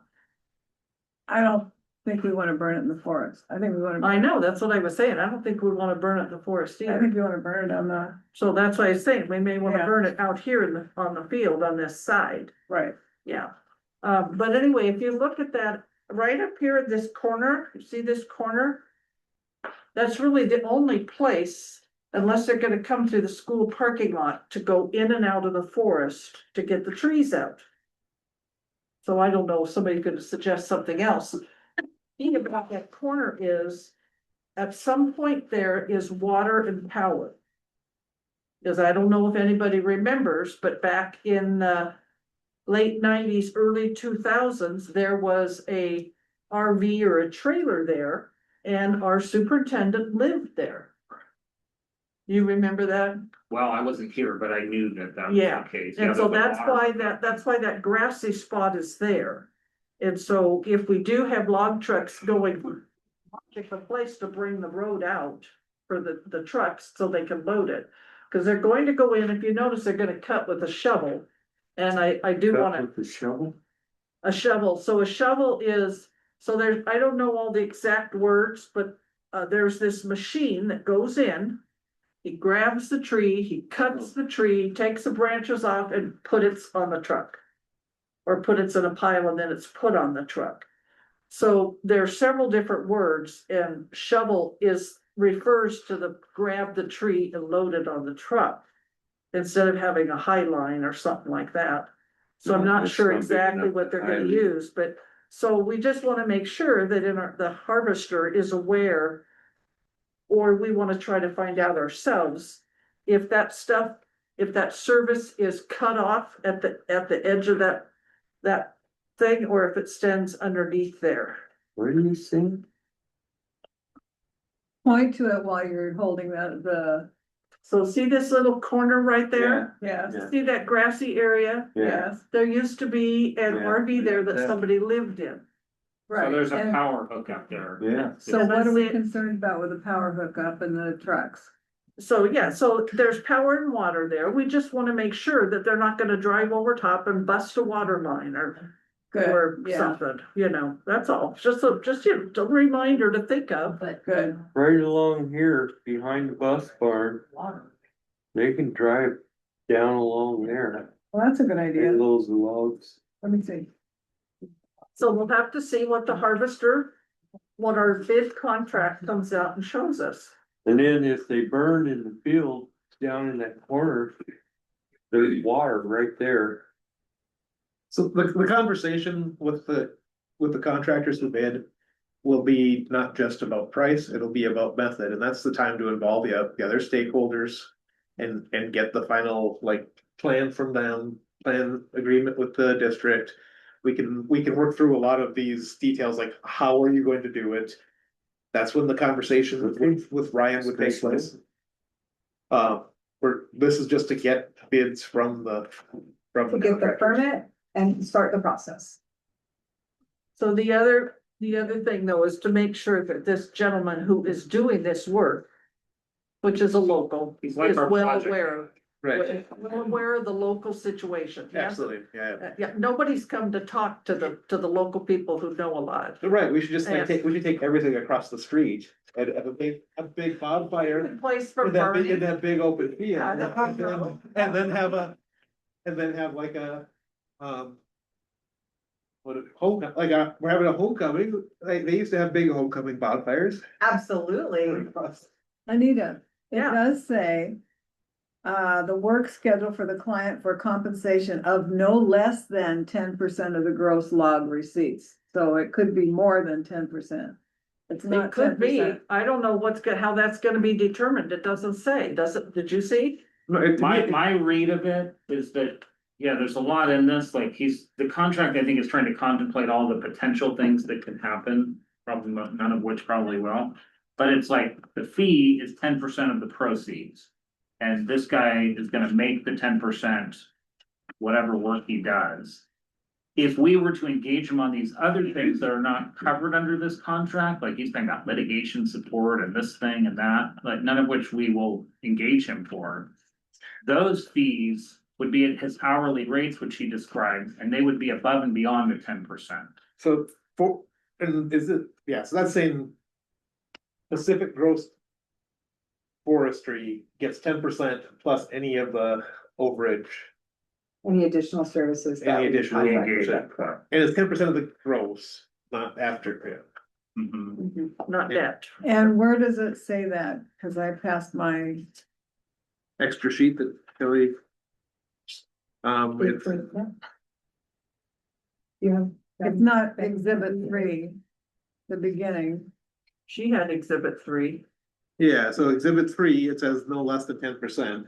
But then, Exhibit three exhibit doesn't- 4 says, He's looking at should the the client, backside. should the client request services from contractor Okay. which fall outside the scope of the work Okay. schedule, said services will be at these hours. Okay, thanks. I didn't see Yeah, my that. exhibit 3 doesn't have a back page. Yeah, here, this is exhibit 3. I know, I have it. Yeah. there. It's right here, that's the. Oh, it's exhibit 4 he's reading. We don't have exhibit 4 either. Oh. I knew there was something on the back page and I'm going, well, I don't have any back page. It's 'cause I stole stole yours with the exhibit 4. Well, that was mine. Oh, that was yours? I stole Joe's.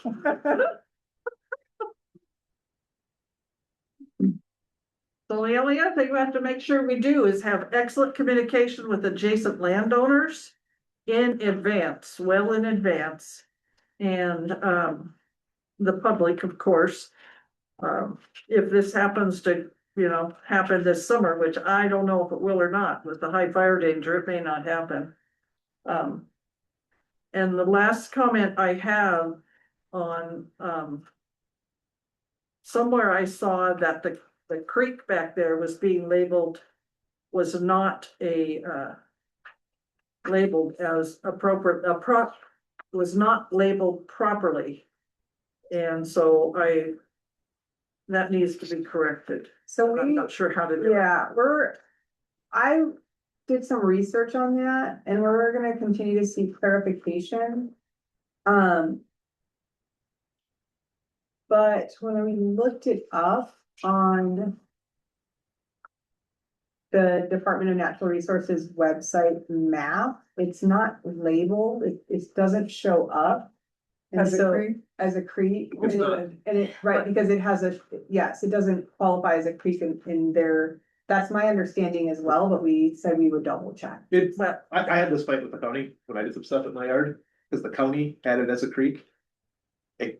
It comes out of a culvert with irrigation rights out of Rock Creek, comes across the hillside over here, and then comes through the forest. So it's an irrigation canal, and then it splits off and it goes down to Jennifer's and comes to my house. important. It's very important, but it's not a natural creek protected by all the, wetland setbacks and all Okay. that you can't touch, because it's not a, Natural one. yeah, it's a Okay, good, man-made irrigation canal. good.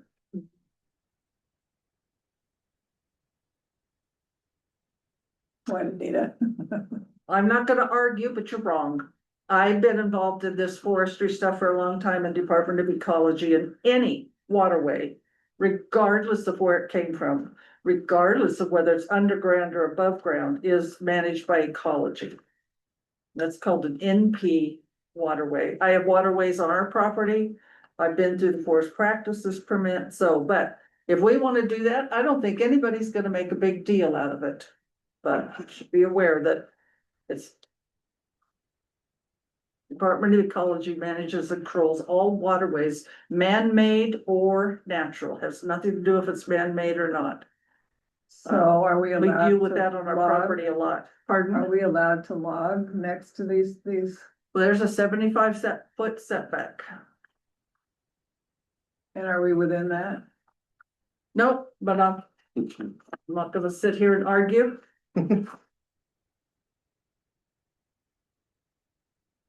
I have that ring on mine, social.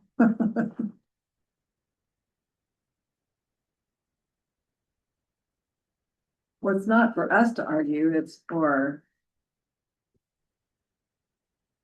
I'm not gonna argue with this gentleman and whoever thinks they're interpreting the laws that, it's not experienced with the Department of Ecology or experienced forester. So, whatever, I'm not gonna argue with him, but I can tell you right now, the Department of Ecology came down. I mean, cause we have that same kind of stream on our property that's irrigated our gardens since 1950, before that, 1936. Does it come out of a creek and you guys just pump out of it? Are there fish in that creek? They're not No, it supposed- doesn't make any difference if But- there's fish in Yeah, it or it makes not. a It could go difference, yeah. underground and go underground for half a mile and it still is controlled. And no, it's a spring, comes out, goes underground, comes up, goes underground, and we don't have a pump. We just use little teeny tiny hoses. Yeah. So anyway, it's not, I don't agree with the state's position at all, but I understand it, and being vice president of the Forestry Association and all The of whole that. town of Mill A pumps water out of the creeks and stuff. No, we They're have, all used. we have irrigation rights on it, and we have a irrigation right to direct water into a main water delivery system. I'm gonna give this part back to you. This version. Yeah, no, we don't need to. We'll let him go ahead and I'm sure it'll all come out just fine. okay, good. So we're looking for approval of the contract. Yeah, so that we can move forward with both, signing for the permit and the contract for, Pacific Coast Forestry Services Consulting. Did we summarize enough? I know we got into the weeds there quite a bit. The changes that we're looking for, are those clear? It seems as though most of the discussion was about what would come after this, if I was understanding this correctly. What about the 14 days to 30 days? Correct, that one. What's that? So, yeah, we want to change the payment terms from 14 to 30 days. That's Oh, outlined yeah. in the agreement. Yeah. That was something we wanted to change.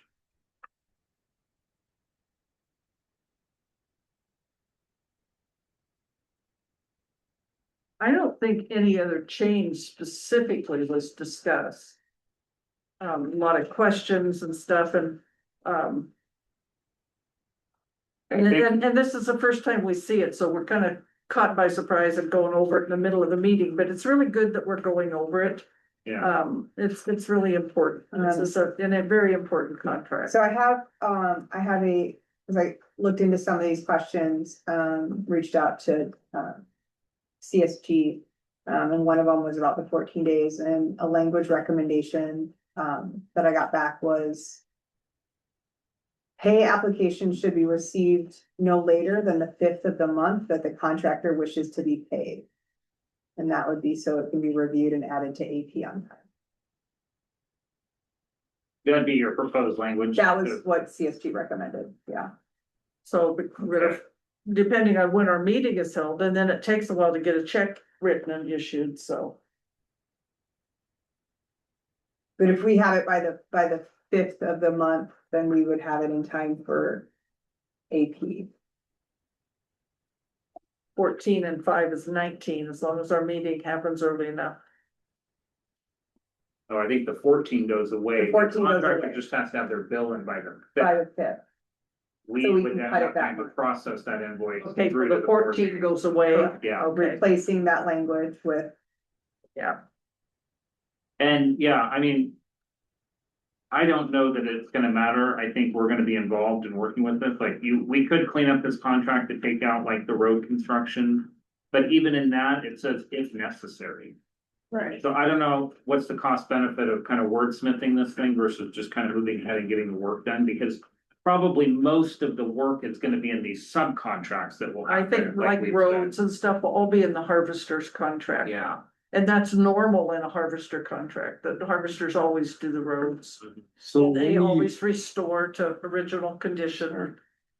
when do you think they'd be logging? Well, they think they're gonna do it this year, but I don't think it's Well, gonna I happen mean, that what fast. time of the year? Pardon? I'm thinking what time of the year? If it's flat land. If it's in the summer months, it's gonna be dry and stuff. They just need to clear the brush for the road. They won't have to rock it and stuff. If it's in the winter time, it's gonna get soft and they'll have to rock it and stuff. So it seems like, Bill, that it's really gonna happen this summer, but if we approve it at the July meeting. We're going to be into some restrictions, logging restrictions, right be on hoot owl or something else, so they can't necessarily. They might not be able to get it done by the end of the year, and it's written to be done by the end of the school year, right? the goal would be to get the forest safe and reopened as soon as is safe to do so. That's kind of the goal. That's the goal that we've been working towards with them. Because right now we have it closed off to students. We've asked them to not go out there and use it because of the some of the trees. So if they bring in. The timber faller machine you were talking about, it just grabs the tree, cuts it off and lays it in. It goes, 4 acres, and it they're goes only down. doing a third of it. It's not gonna take them very long at all. it shouldn't take, I wouldn't think it'd take them more than 2 weeks to do the project from beginning to end. But they do have to get all the slash out, that's gonna take a little longer, cause normally they burn where the slash is at. Slice, Slash, slash. yeah, and then they'll have some restoration work to do. That will But the take 'em restoration work could wait until fall. It'd be better to wait until fall, the burning has to happen in the winter, so. I was just thinking if they did it in the summer. They won't have to buy rock and have it hauled in and stuff. Then you're gonna have a rock road going through there. Yeah, we don't want that. Well, we'll read the contract and see what their proposal is. Well, part of it is for them to present a map that shows the roads and the access and stuff like that. Yeah, I think we just outlined to them, look, this is a Mhm. school property, we want kids to have access, we can't go in and make, and I think they could then advise us on. how we can And make it'll, that happen. it'll be weather dependent on whether it gets done or not this summer. And I think it's important for what Bill is talking about, not to have it done when it needs to be rocked, because that would just ruin it. It depends entirely on what the harvester thinks that he can do. He could, he's gonna have to get off the road with these trucks. He can't stay on the county road with these trucks to load.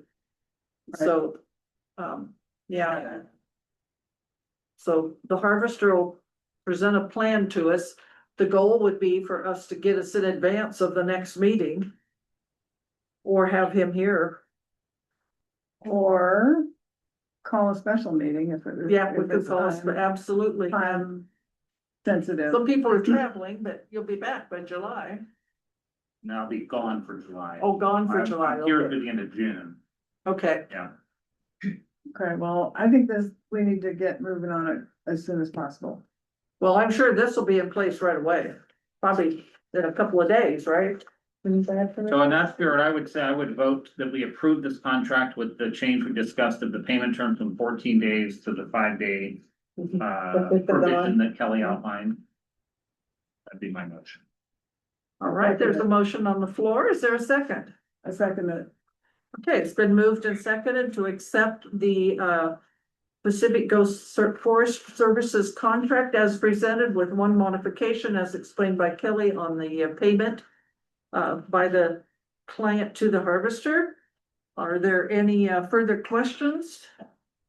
Yeah, or no, so the stuff we thought just didn't apply, we'll just say doesn't apply when we get the contract with the end person. The road construction if necessary, it says if necessary. Okay. The, Yeah, site preparation, cleanup, road construction. I think that Kelly can make that clear. That, Yeah, and I think we make it clear, is it Ryan? the timber harvest. Yeah, Yeah. like he's gonna know what we're aiming to do. Yeah. Yeah, I mean, this is so far out of the wheelhouse that. yeah, So the other thing, John, your motion included the forest practices permit. If not, we will move that as a second, because it also has to be signed by the landowner. The legal owner, so we'll need to approve that as well. Okay, we'll have a clean vote then on the contract and then we can separately Right, do so a. Okay. there's a motion on the floor for the contract with Pacific Coast Forestry Services. Any other further discussion? All in favor say aye. Aye. Anyone opposed? Okay, the motion passes 5-0. The next would be the forest practices permit. This has to be approved by the landowner. Does anybody have 2 copies of that? Okay. Oh, I have. Does everybody else have a copy of the forest practices permit? Look at that. I'm in the other thing. This one? So, Bill, if you look on the third page, I think it is. It shows you down towards the bottom, the logging method where it says shovel. Let's see, what else is, On the 4th page, you said? actually page 5, it's labeled page Yeah, 5, I yeah. counted, Page 4. it's 3 pages here, but it says it's page 5. I think it's Did they print single sided instead of double copy? Is that what happened? Oh, yeah, so we're missing half the pages. I can reprint the whole thing right now. Oh, but do I have it on? Everyone has it electronically, but I can also reprint your paper copy. What were you saying about page 5? Pardon? What were you saying about page 5? At the bottom, it's where it tells you the board feet, they are going to, looking at harvesting, how they're gonna harvest, it says shovel. And it, see the details there? Yeah. Okay.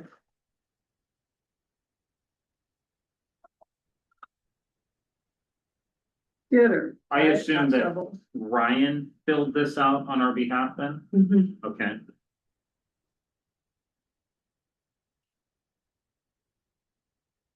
Yeah, I'm like, not gonna pretend like I'm well versed on this, but I mean, are there any particular items that we should be concerned about or that we're aware of? I don't have the whole thing, so, This one also didn't print two sided? no, But mine did. that's okay. That's all right. It came to us electronically. So I have it once.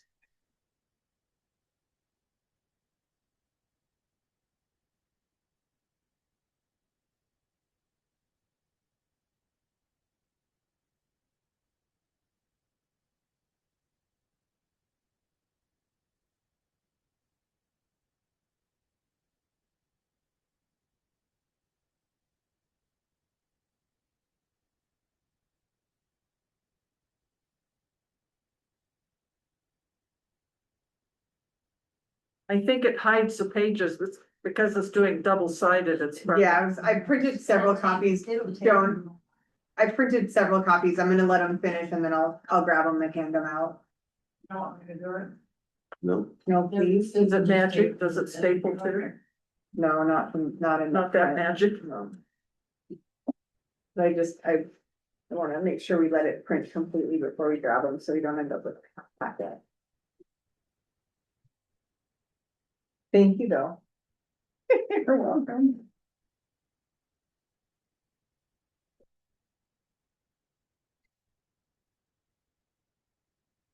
I was gonna wait till it finished. Well, I printed like 4 copies of both documents so that if you don't have it double sided, I can give you the whole thing in paper too. I have it double-sided.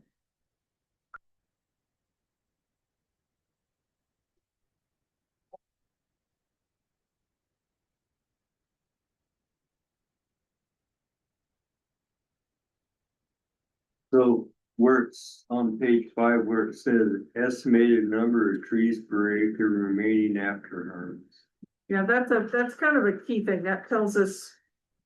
You know, I mean, if you wanted to take their estimate of million board feet, you could calculate the price, because log prices came out every day, they're coming out online every day.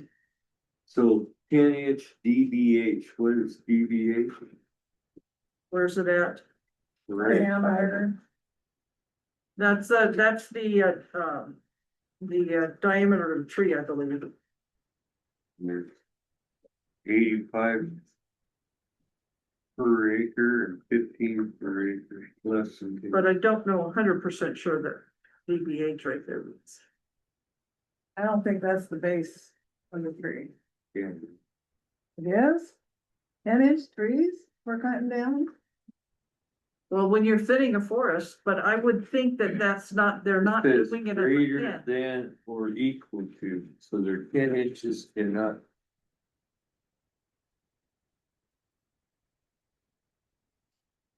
If you were doing a thin Less than for that. forest health, you would take all those little trees out, so the bigger trees could grow even Oh, bigger. those are the ones that are left. Okay.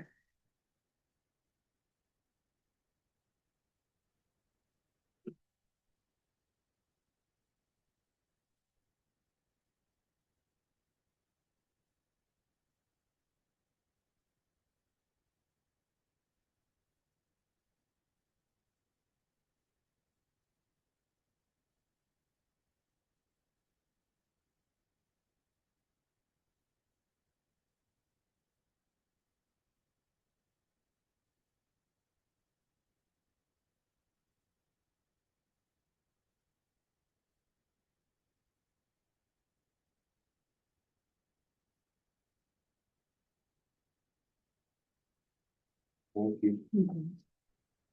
Thank you, Kelly. Do that. Kelly, I've got one. You got both all pages. Mm-hmm. Yep. Yeah.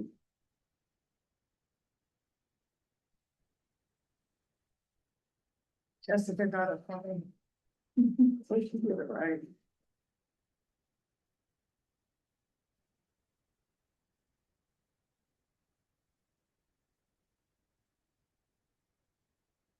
I don't have any problem with it.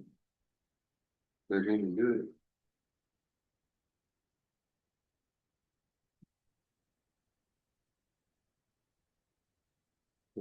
Mm-hmm. Somebody What else does want he to- earn? Got it digitally, yeah. What does he earn? I have a problem paying 10% of the gross to somebody who's just managing it.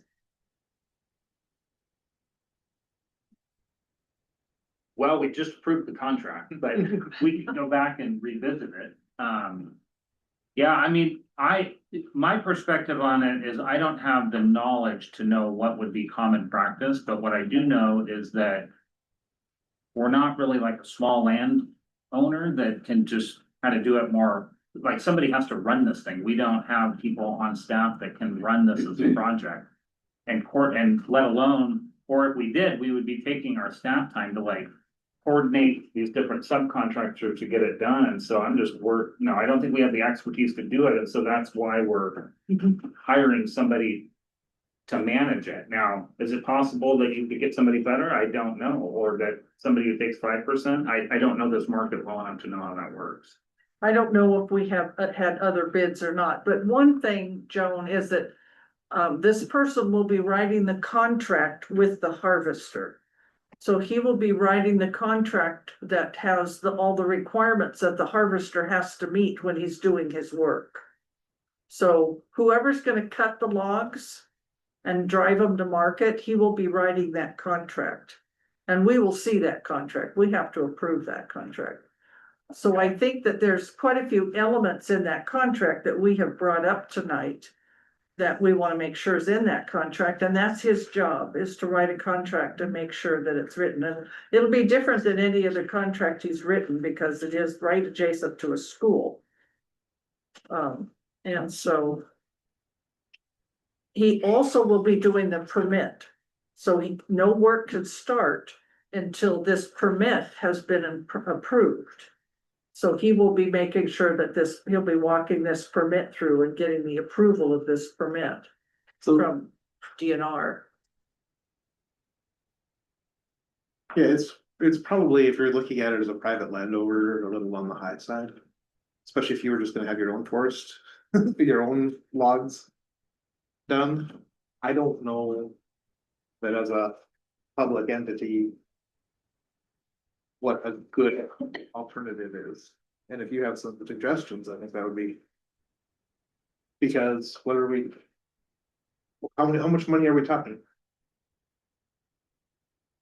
But we don't know. I mean, we can look up the log prices if you want to Google it. You could go to DNR, they post the log prices every day. How big the loan? Yeah, it just doesn't seem like it's gonna be that, I don't know that on this particular job, taking a third of those trees, that it's gonna be a very. I look at it more as a solution to a problem as it's part of the school that we actively use. We no longer can use it because it's a safety hazard. It's also potentially endangering neighboring homeowner properties and their structures. So it's like, we've just gotta I mean, Get it done. if there's a huge value that we're leaving on the table by harvesting it, but yeah, I would think if we're taking out 100 trees that are probably already diseased, it's gonna be maybe limited how much there would be. Does he understand, does he know what trees need to go out, or I would get I would get somebody. There's Jay and Underwood, okay, I would get him to come in and do it, and you don't have to go through a Nope. middleman. We don't know, but we assume he has, but we can get the answer to that because we weren't made aware of it. But we also assume that they did a bid process off of an approved register to hire him. So we haven't seen that part. ESD did that for us. ESD did that for us, so we haven't seen that piece. I look at like we're just trying to get the bad trees out and cover the costs with the logs and come break even. We're I not think trying the to make money. logger is gonna know more than this guy. Is what I Right, think. and that's what this guy will be doing, is the contract with the logger. Okay, And we will see that contract. okay. I think the logger doesn't need him to tell him what to do. That's entirely. We could probably do the same job, right? We being who? I could have done all this, but I don't have time and I wouldn't volunteer to do it, so. I'd rather pay someone else to do it. I've got too many irons in the Right, and fire. we're in, like, yeah, to Eric's point, I guess, we're in a public entity that's a school. That where safety is like a particular concern, I think, yeah, I don't know, I'm just not sure that, How does he provide safety? Pardon? well, he's How a, does he provide safety? he's a licensed business, this is the businesses that he's in, right, is doing forest service management. He's going to go and, you know, identify the loggers or the other contractors that are gonna do the work. So I believe there's a piece in here about the insurance that the logger has to have. I don't know if there's a piece. Yeah, there's a $2 million kind of Right, policy yeah. that they have to Yeah, provide in insurance. terms of insurance. And $1 million per occurrence. Yeah, so he's carrying insurance and then I think that, he says contractor. Does that mean him? Yeah, yeah. So he's carrying insurance and the logger will carry insurance, so. The key contract is the harvest contract, but yeah, we're paying him to write the contract with the harvester, find the harvester. I assume unless ESD is gonna be doing it, but I think he's doing it. He has to go out to bid. And then once before he goes out to bid, he has to write a criteria because they have to have a piece of paper to evaluate to provide their bid on.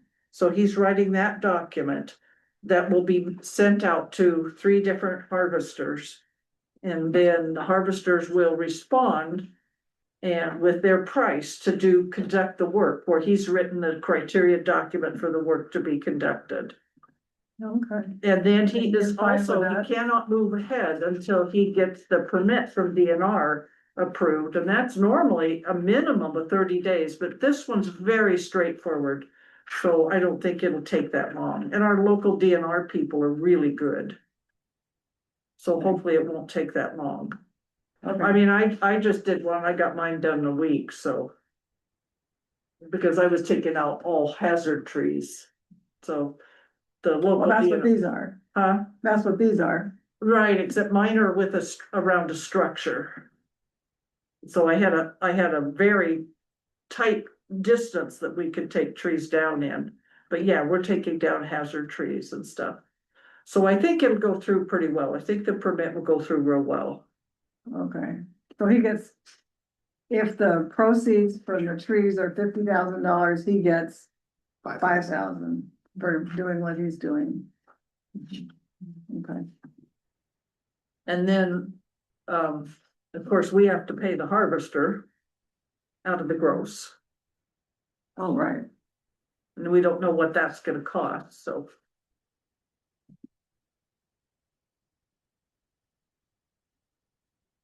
These are set as even aged, not uneven aged or salvage or right away.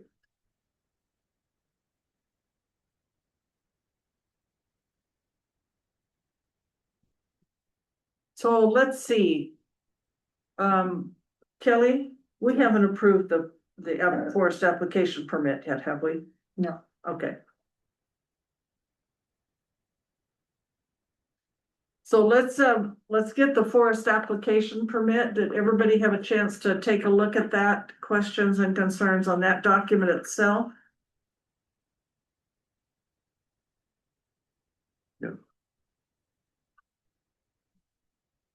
That's how we already voted on that.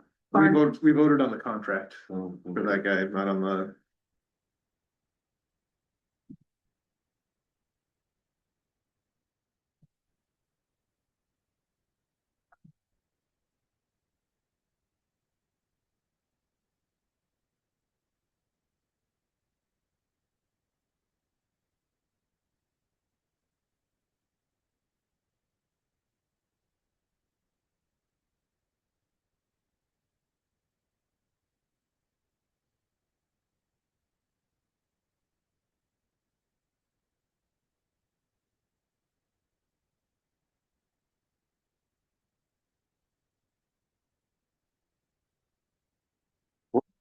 the future goal of that land? Pardon? What is the future goal of that land? Well, the trees are an investment. And I don't know what the age is yet, but you would normally, if you wanted to make money off of the land, you would harvest them at about age 55. But they, in order to get your best money out of the trees, you would want to do a thin, which actually this is a thin, which will allow the trees to grow wider as well as taller. Because you're allowing more sun to get down into the forest. Yeah. So let's say those trees were planted. Wonder how old that is. They. That's one of the things we should ask this guy is how old are these trees? Because they'll find out once we take one down. So the future outlook of the land there is to grow trees and harvest. I don't think that the board's ever determined that. All we know is it is land that's growing trees and trees are an investment. But I don't think, I've never seen that the board has determined that that's the purpose of that land. Other than the only purpose I've heard us talk about is for students to learn. Educational option. But at some point, they will have to be harvested because the older they get, Yeah. the more they will continue to deteriorate like they are now. So.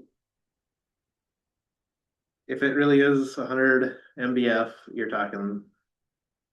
$45,000 to $75,000 with stumpage. Right around 15 to 35 for us. And so we pay him $4,500 to $7,500. You know, maybe flat rate, just dealing with all the permitting and all that kind of stuff. You might get somebody to do it for 3,000 or 3,500 or something. To me, it's a good question. I wouldn't even do it. I'd do it myself if it was personal, but. In this case, it seems reasonable to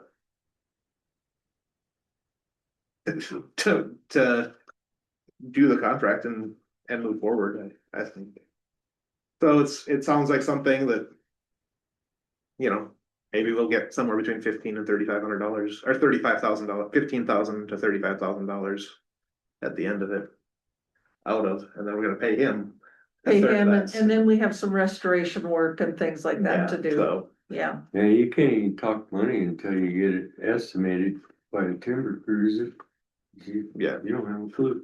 well, the other side is.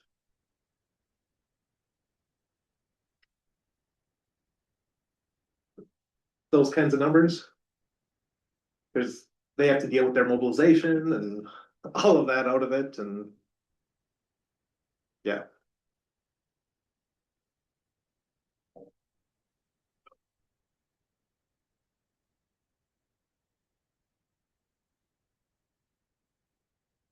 So do we want to approve the Permit? permit? Yep. I move that we approve the permit. all right, there's a motion on the floor to approve the forest practices application. Is there a second? I will second. It's been moved and seconded to approve the forest practices application as presented to us. Which we all have been able to review and ask questions. If there any further discussion or comments? Okay, all in favor say aye. Aye. Anyone opposed? All right. What's next on the agenda? These are my to be signed copies, so I don't want those to get lost. Board goals and superintendent goals. So, I was hoping that we could, have a retreat, they'll have the goals ready up. The two. We skipped the, Pardon? we skipped the. What's that word? The No, school the- improvement plan? Superintendent Oh, contract. superintendent contract. What did we skip? Superintendent Dean. contract. Oh, the superintendent contract. The Wow. superintendent reminds us. So that came out to you by email. And of which I don't know where my copy is right now, but I sent it all out to you by email. Does anybody have any questions or concerns? There is just, all we're doing is following through on the paragraph that has us review it and decide if we want to go, what, 1 or 2 years? Is that correct? Roll forward 2 or 3, 2 or 3? or let it, expire. Do you want a copy to look at? You know it by heart? I know it well enough. So it's the same contract. Yeah, so it's written in a way that it's a 2-year contract, but within each year, the board will determine if they are going to let the contract ride through expiration or, renew it for another 2 years. So it would not, so essentially so that we would all know far in advance before the contract is gonna be allowed to ride out. So do you have it in front of you? I had it, finished, well, It's in our book too. but it's, It's in our book. yeah, I took everything out and that's small. Yeah, this thing. So it is written so that the term is, July 25 through June 30, 27. So it's through a year from today. Correct, so each year. Yeah. So next year we would do this in February instead of in June. So that. Maybe there's, The contract of the superintendent will be reviewed by the board no later than June of the first year of this agreement, and annually on or before February 1st thereafter. So we should have done it by February 1st when we signed this. well, no, because this is the first year. It's the first year. So we're right in the middle of the contract. And I think our decision is. Do we, and we sort of just explicitly put this in the Right. agreement, I guess, that we're going to evaluate, do we want it to, for example, or this is sort of my understanding. Do we want to push kind of the expiration date out from 2027 to 2028? Yeah. So we're effectively moving it to a 2-year contract, Or or we could 2 go or longer. 3, yeah. We could go longer. Or let it expire. Or let it expire. Or we can just let it Next expire year. at the end of 2027. So it's like 2027, 2028, or 2029. Those are our options. That's a great, thank you. That's a perfect way to say it. And so it's the stability that Kelly is looking for. My contract runs out next year. I'm done. I need to figure out my alternatives. And the board is like, Kelly's not leaving at the end of next June. Correct, because, yeah. And the time frame around it is so early because district office positions typically hire much sooner than others.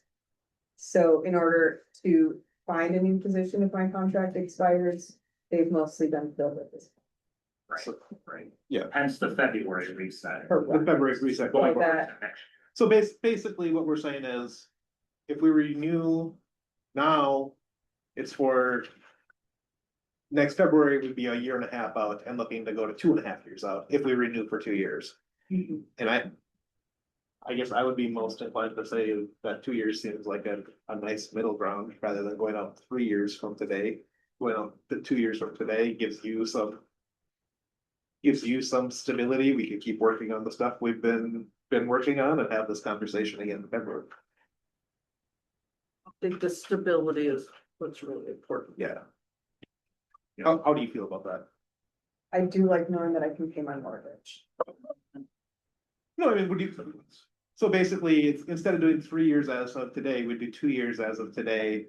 And then we'll be talking about that next year, 7 months from now. Yeah, I'm 2 years is absolutely comfortable, especially because it's gonna be an annual thing, right? If it, that way it's, like you said, a reasonable amount for both of us, and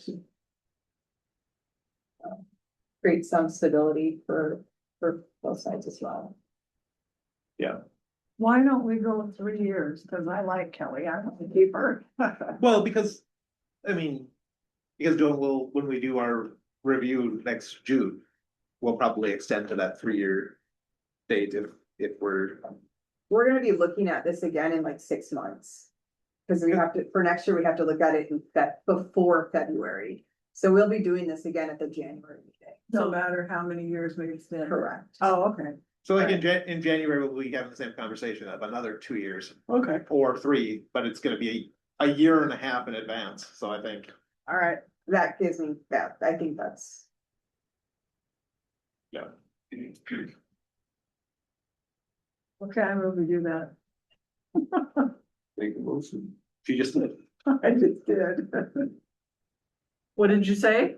Joe moved that we do that. I I'm move sure, we do that. I'm sure, Ms. Manning will totally get the minutes captured perfectly from the motion to do that. Jessica, when you're listening to this really short board meeting, Joe moved to do that.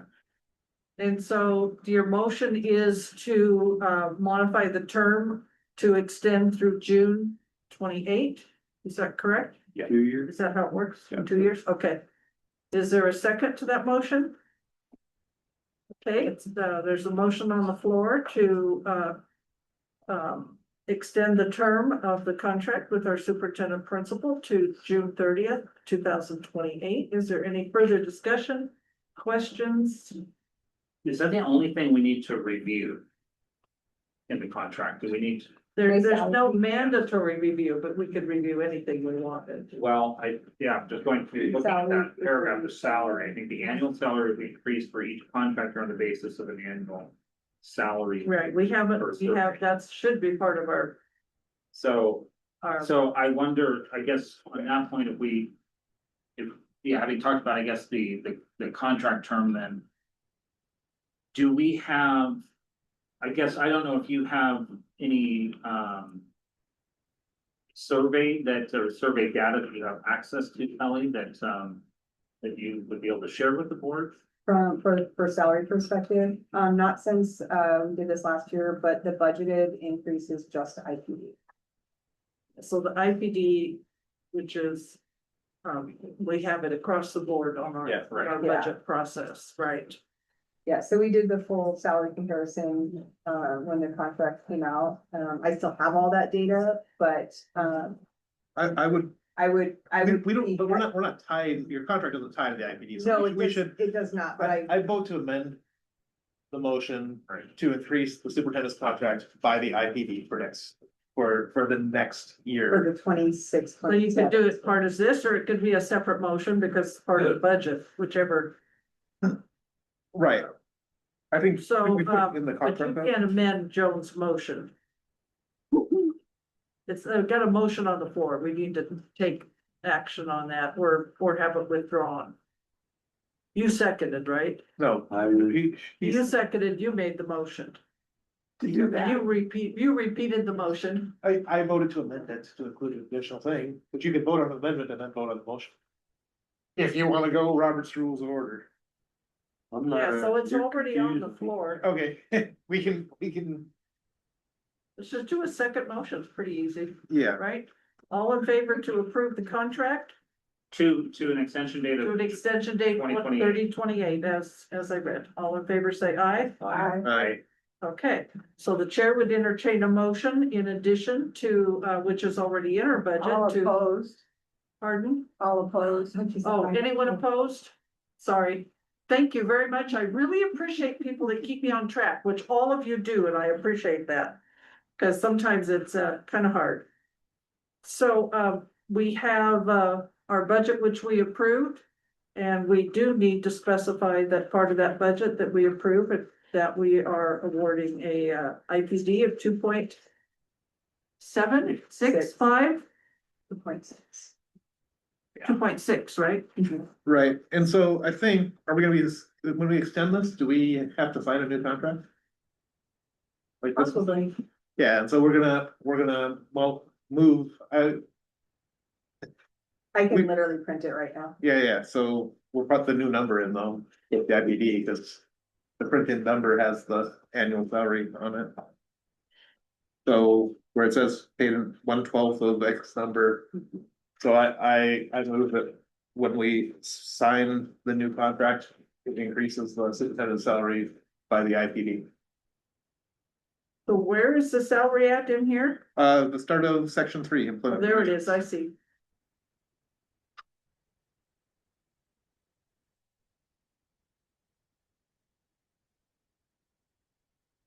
And I think Kelly, what I've seen most often on this kind of thing is just not a brand new. We just do an amendment. Yeah, a contract amendment to to amend the previous, to extend the end date by an extra year from 2027 to 2028 and increase the salary for the 2027, 2028. Okay, so you're making a motion to increase the salary? Yeah, Alrighty. in the, yeah. Okay, is there a second to that motion? Look like John was. I'll second that motion. Okay, so it's been moved and seconded to increase the salary of the superintendent principal by 2.6%. And that motion will include modification of the amendment to include that, or the amendment that we do will include that. Is there any further discussion or questions?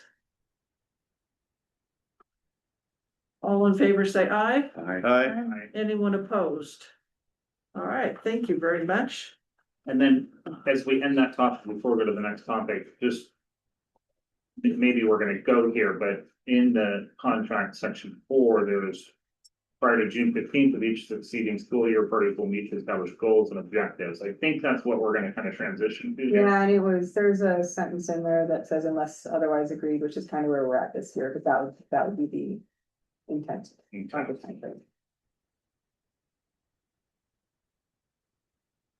The one thing that I'd really like to see that would help me is a timeline of basically a to-do list for every month for the board. Mhm. Because it's very hard to keep up and get things done, boom, boom, boom, like you're supposed to do your goals and you do your evaluation, then you do your contract, and then you do your salaries, and that's all part of the budget and has to be merged in the budget process.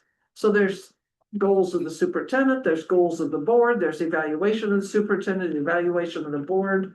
There's a lot to get done, and so I would like to do or have someone else do. And maybe Jessica could do it or whatever, we could do it together. Just a list of the things that we need to accomplish in our timeline for what we have to do. Yeah, sometimes things like that, it's just easiest just to start with the current month, start a list. Here's the Yeah. weird stuff that we need to remember and just do it, and then suddenly at the end of the year, you've got that list. Yeah, so. Yeah, we do need that because we get behind way too easy and we're always playing catch up. Okay. So there's several things that we do need to not forget the board retreat. I think the staff was doing some surveys and work on board mission or district mission. So we might have that input that we could consider in reviewing our district vision and mission. And then, looking at our goals that we had drafts of goals 2 meetings or 3 meetings ago that we need to work on and get those in place. I know that summer's a bad time, so it looks like we'd be looking probably for August.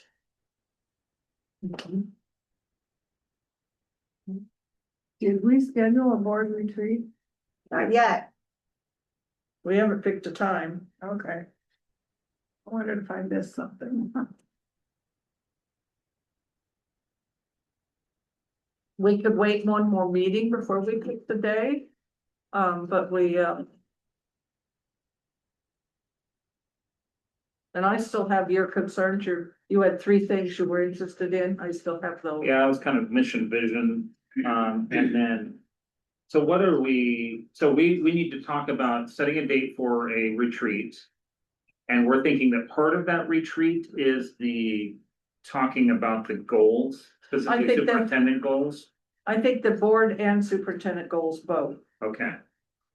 And we have, I mean, it's like a workshop session or a retreat, however we wanna call it.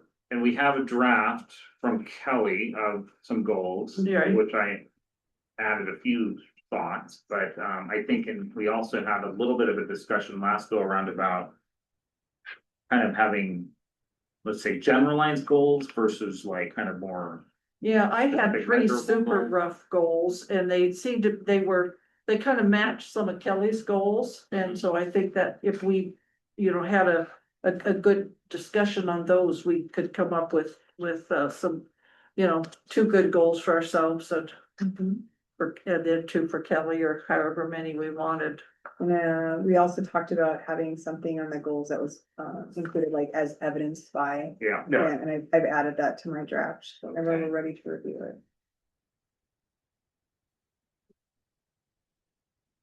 Okay, and so if that's part of the retreat, that sounds great to me. If you're, whenever you're ready to ship out a draft or any update, Kelly, I'd love to see it. Just Yeah, I'd be happy to do that. get my, It's very similar. It just, I just added the as evidence by, I can share that with you.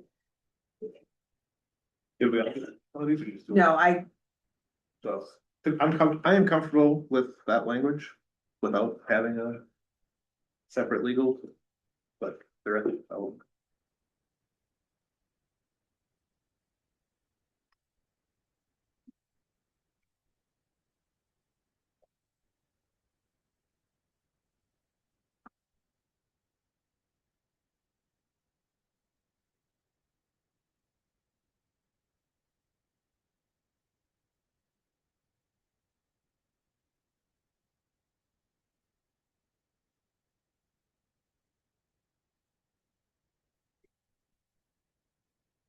we have, I'm sorry if I missed it. Did we look at calendar for August?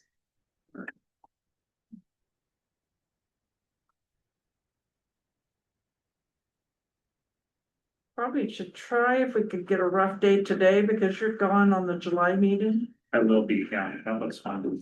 How'd you do that so fast? Man, oh man. Little chat GPT. Okay, yeah, like, I think, for me personally, just selfishly, yeah, August would be, and it could be early August. I would say if we could do it in early August, that would be greatly appreciated so that it's not right before everyone comes back. If we could, if it's possible to do it the week of the second, I would appreciate that. Fine with you. Dance cards open for that week, Bill?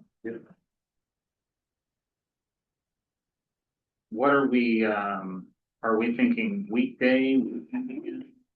Does anybody have any preferences? Like last time, I think we met on a Saturday. I actually prefer evenings in the summer just because there's so much going on. Weekends. But Mondays aren't necessarily good. You have to recover from the weekend.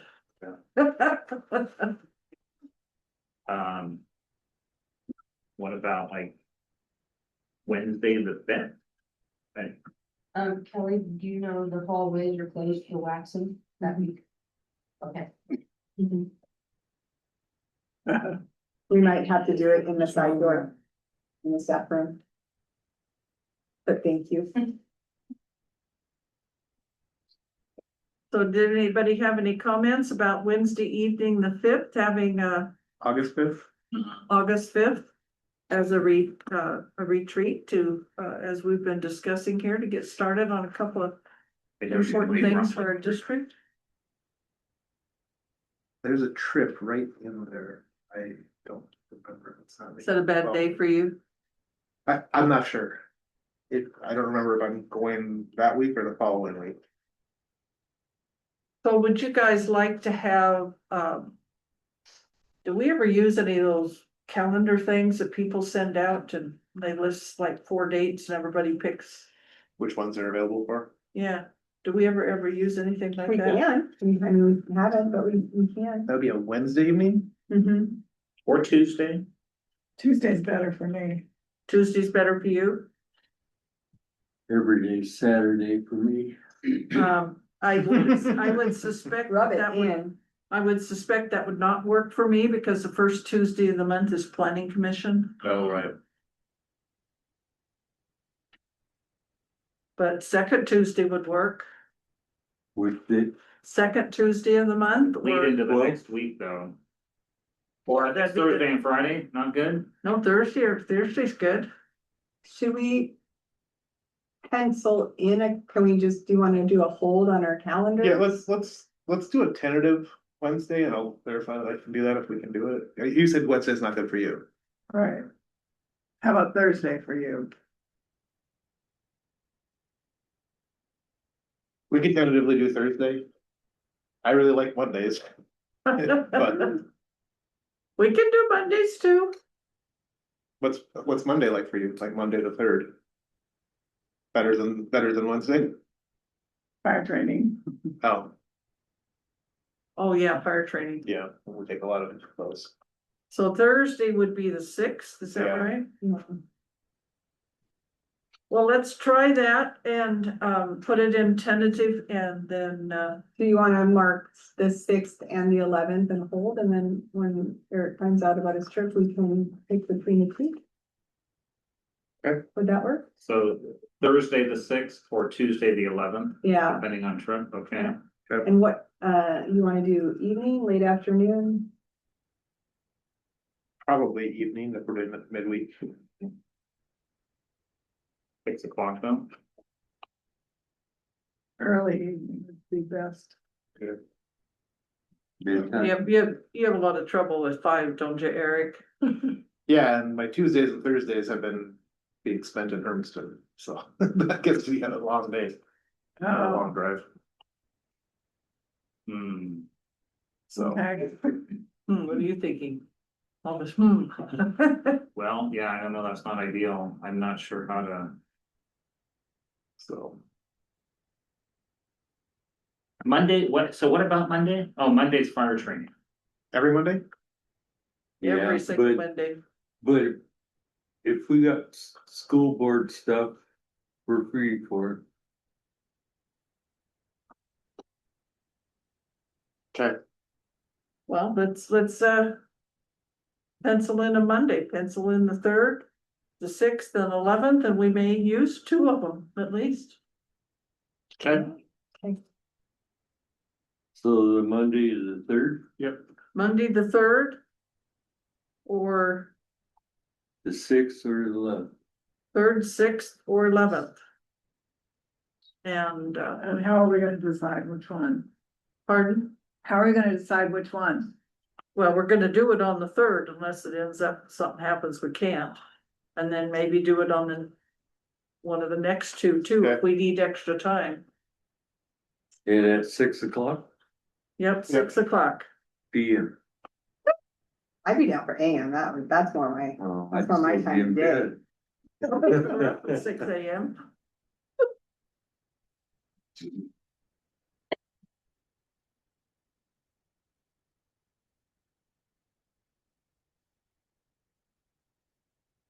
Okay, And you'll post that on our emails ahead of time, so I don't forget, cause yeah, we Everybody's can, away. we can get an email out right away saying that we have it, we are meeting on the 3rd of August at 6 PM.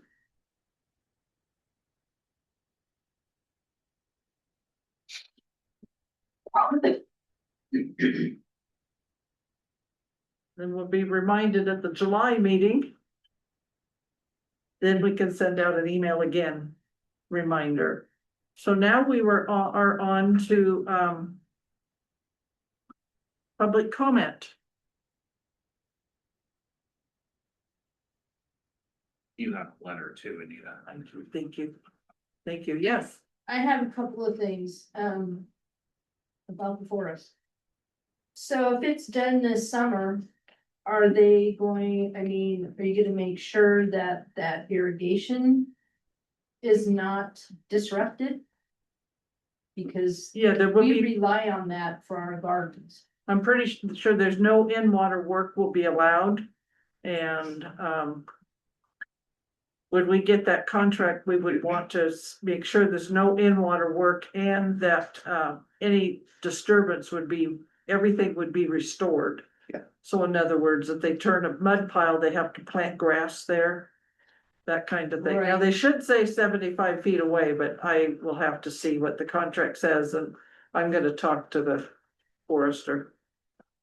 And then, Ryan leaves the end of the month for Montana, his Montana Dinosaur Day, so he will not be available to contact, and he said that, as far as the ecosystem there and, being a true ecosystem, he's concerned about them cleaning the understory, the standing dead and rotting trees, which would disturb the ecosystem there, and he said one of the standing dead has been a woodpecker nesting site for years. So just some things to keep in mind. So I think that there are definitely some things that probably he should have a conversation with somebody about, because the machine that cuts the trees will definitely disturb the soil. Things will come back and things could be planted, but there's no way you could get around soil disturbance during a harvest unless you're gonna harvest by helicopter. Yeah, so like I said, he leaves the end of the month, so. Ryan Farrell. No. These are. No, our Oh, Science. science teacher. Yeah. That. And he is very concerned, and he should be. It's one of his educational classrooms, and Bridget goes out there a lot. You go out there a lot with their kids and their students. And it's, but it will be, hopefully they can take advantage of it so they can observe what happens during a harvest. This is a natural part of what happens in the area that we live that's been going on for a long time. And then maybe they could compare that with how the land comes back after a fire, how the land comes back after other natural disturbances. Because there will definitely be disturbance, and the students can observe that and they can participate in replanting. That's one of the comments I wrote, and I gave that to Kelly, that it needs to be the students who are replanting. There won't be a big replanting process because you're not harvesting the whole parcel. But there may be some areas where they choose to replant. And they may choose to replant vegetation rather than trees. right. So I think there's a lot of opportunity there.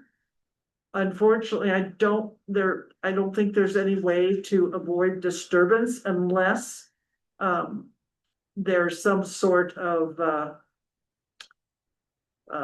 threatened species there, but I doubt if there is in a forest that dark, a threatened species.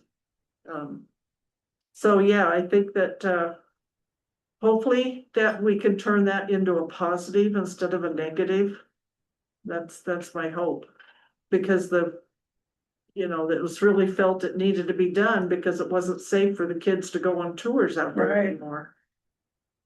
It has to be We done. had trees going over people's fences. Pardon? We had trees going over people's fences since, Well, we had some big windstorms that really caused a lot of trouble.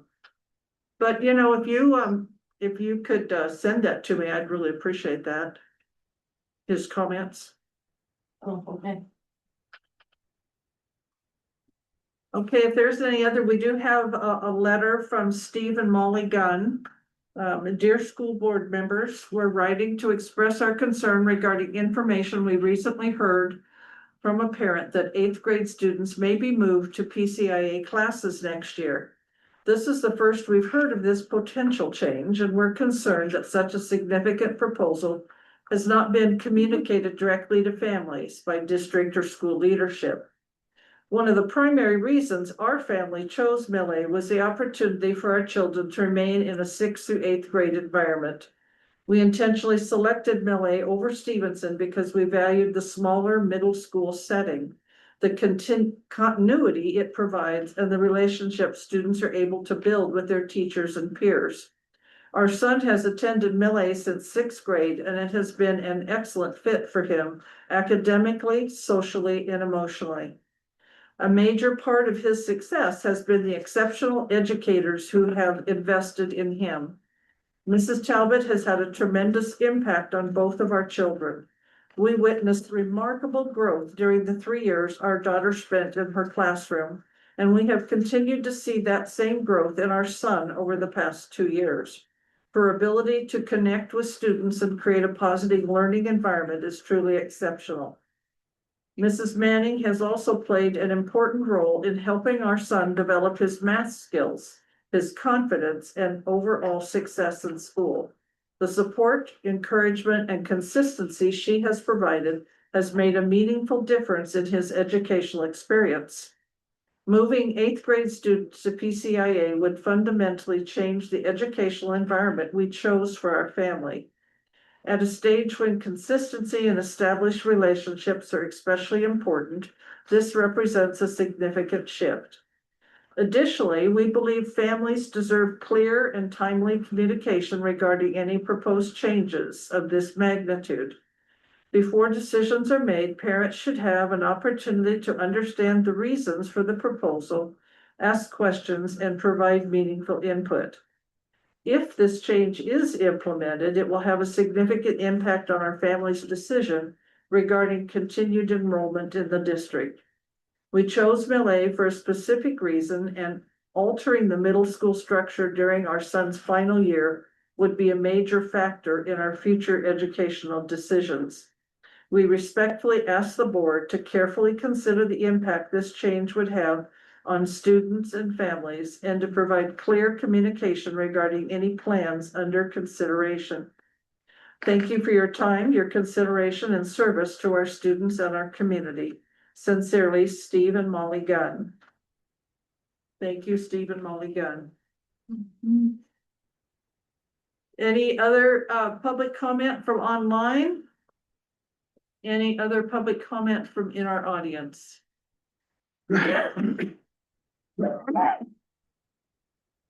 All right, let's go on. I have a Pardon? question. What are we doing with the eighth graders? Pardon? What are we doing with the eighth graders? Well, I don't know, but I believe that last year, and Kelly can answer that question, but I believe that students who were advanced in math could go to one of Dr. Harb's classes. Is that right? And then the state changed the mandatory requirement for when we teach Washington State history. Now I think it's either 7th or 8th grade, and that will be taught by our new history teacher, and in the past was taught by Mr. Harrison. Mr. Harrison. Mhm. So those two things happened last year, and the final schedule for this year isn't done. I would assume that those two things would happen this year as well, this coming year. What does that, how do we answer that letter? Well, I've already asked Molly to get together with Kelly, and I believe that Kelly's had quite a few communications with instructors anyway on the schedule for next year. But you could add to that if you. I haven't had the opportunity to speak to Ms. Gunn, so I'd be happy to respond to her letter by reaching out to her. I only have one copy that needs to go with the minutes, but if you want to take it and make a copy and give it to Jessica, sure. Well, any more old business or new business? Good for the order. All right, document signing, let's get this going. Just pass the whole thing around. Do we have an executive session today? I don't believe we have any reason for an executive session. Yeah. And do we have a reason for a closed We session? do need to Okay. meet to discuss union negotiations, yes, that's closed. You see, we have a closed session. A non-session. A non-meeting meeting. I whispered it. I have a headache. Oh, it's been a long day. It's been an extremely difficult day for me.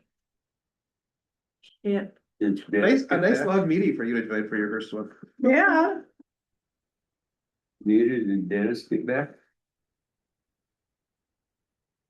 so it'll get easier, and you will have to remind me to make eye contact with you so that you can participate more and ask more questions.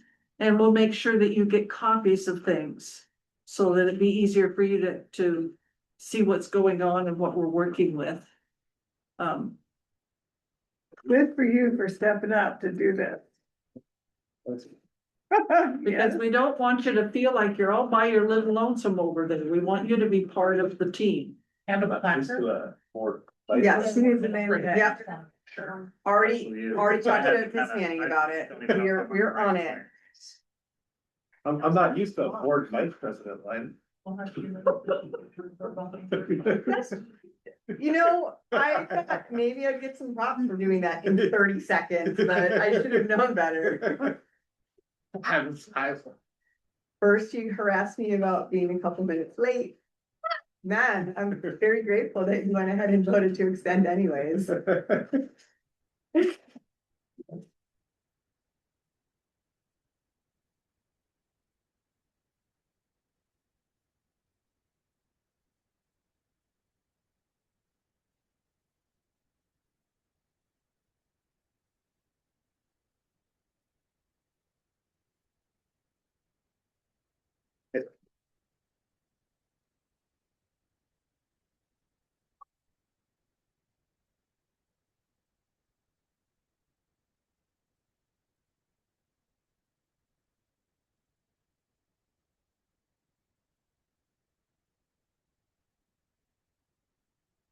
Oh, it's BORD, not BORED.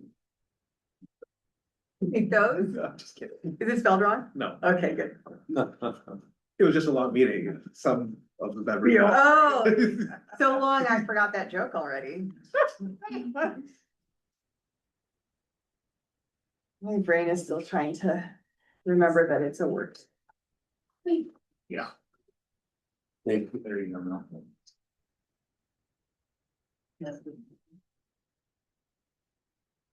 Oh, okay. Yeah.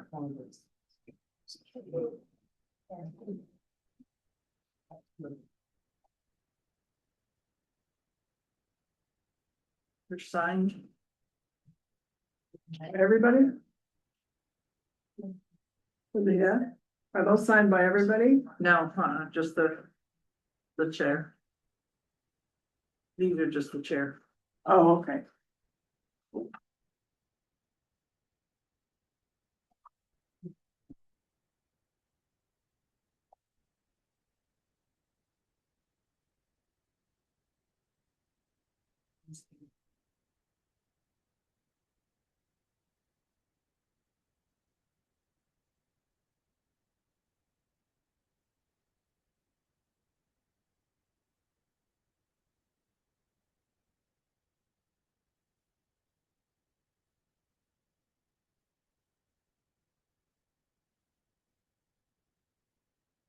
Feel like the shredded cheese.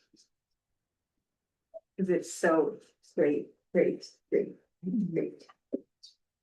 could do all, there are several, they're really fun. I think we should start every. So like board meeting those with like them. Bears fans who have like the cheese grater heads instead of the cheese heads. No, we're not, nope. It's because cheese is great Because cheese is great. when it gets breaded. Like it's on those stuff place. No, I do like cheese. That's what we gotta do it. I gotta get. Pardon that. Thank you.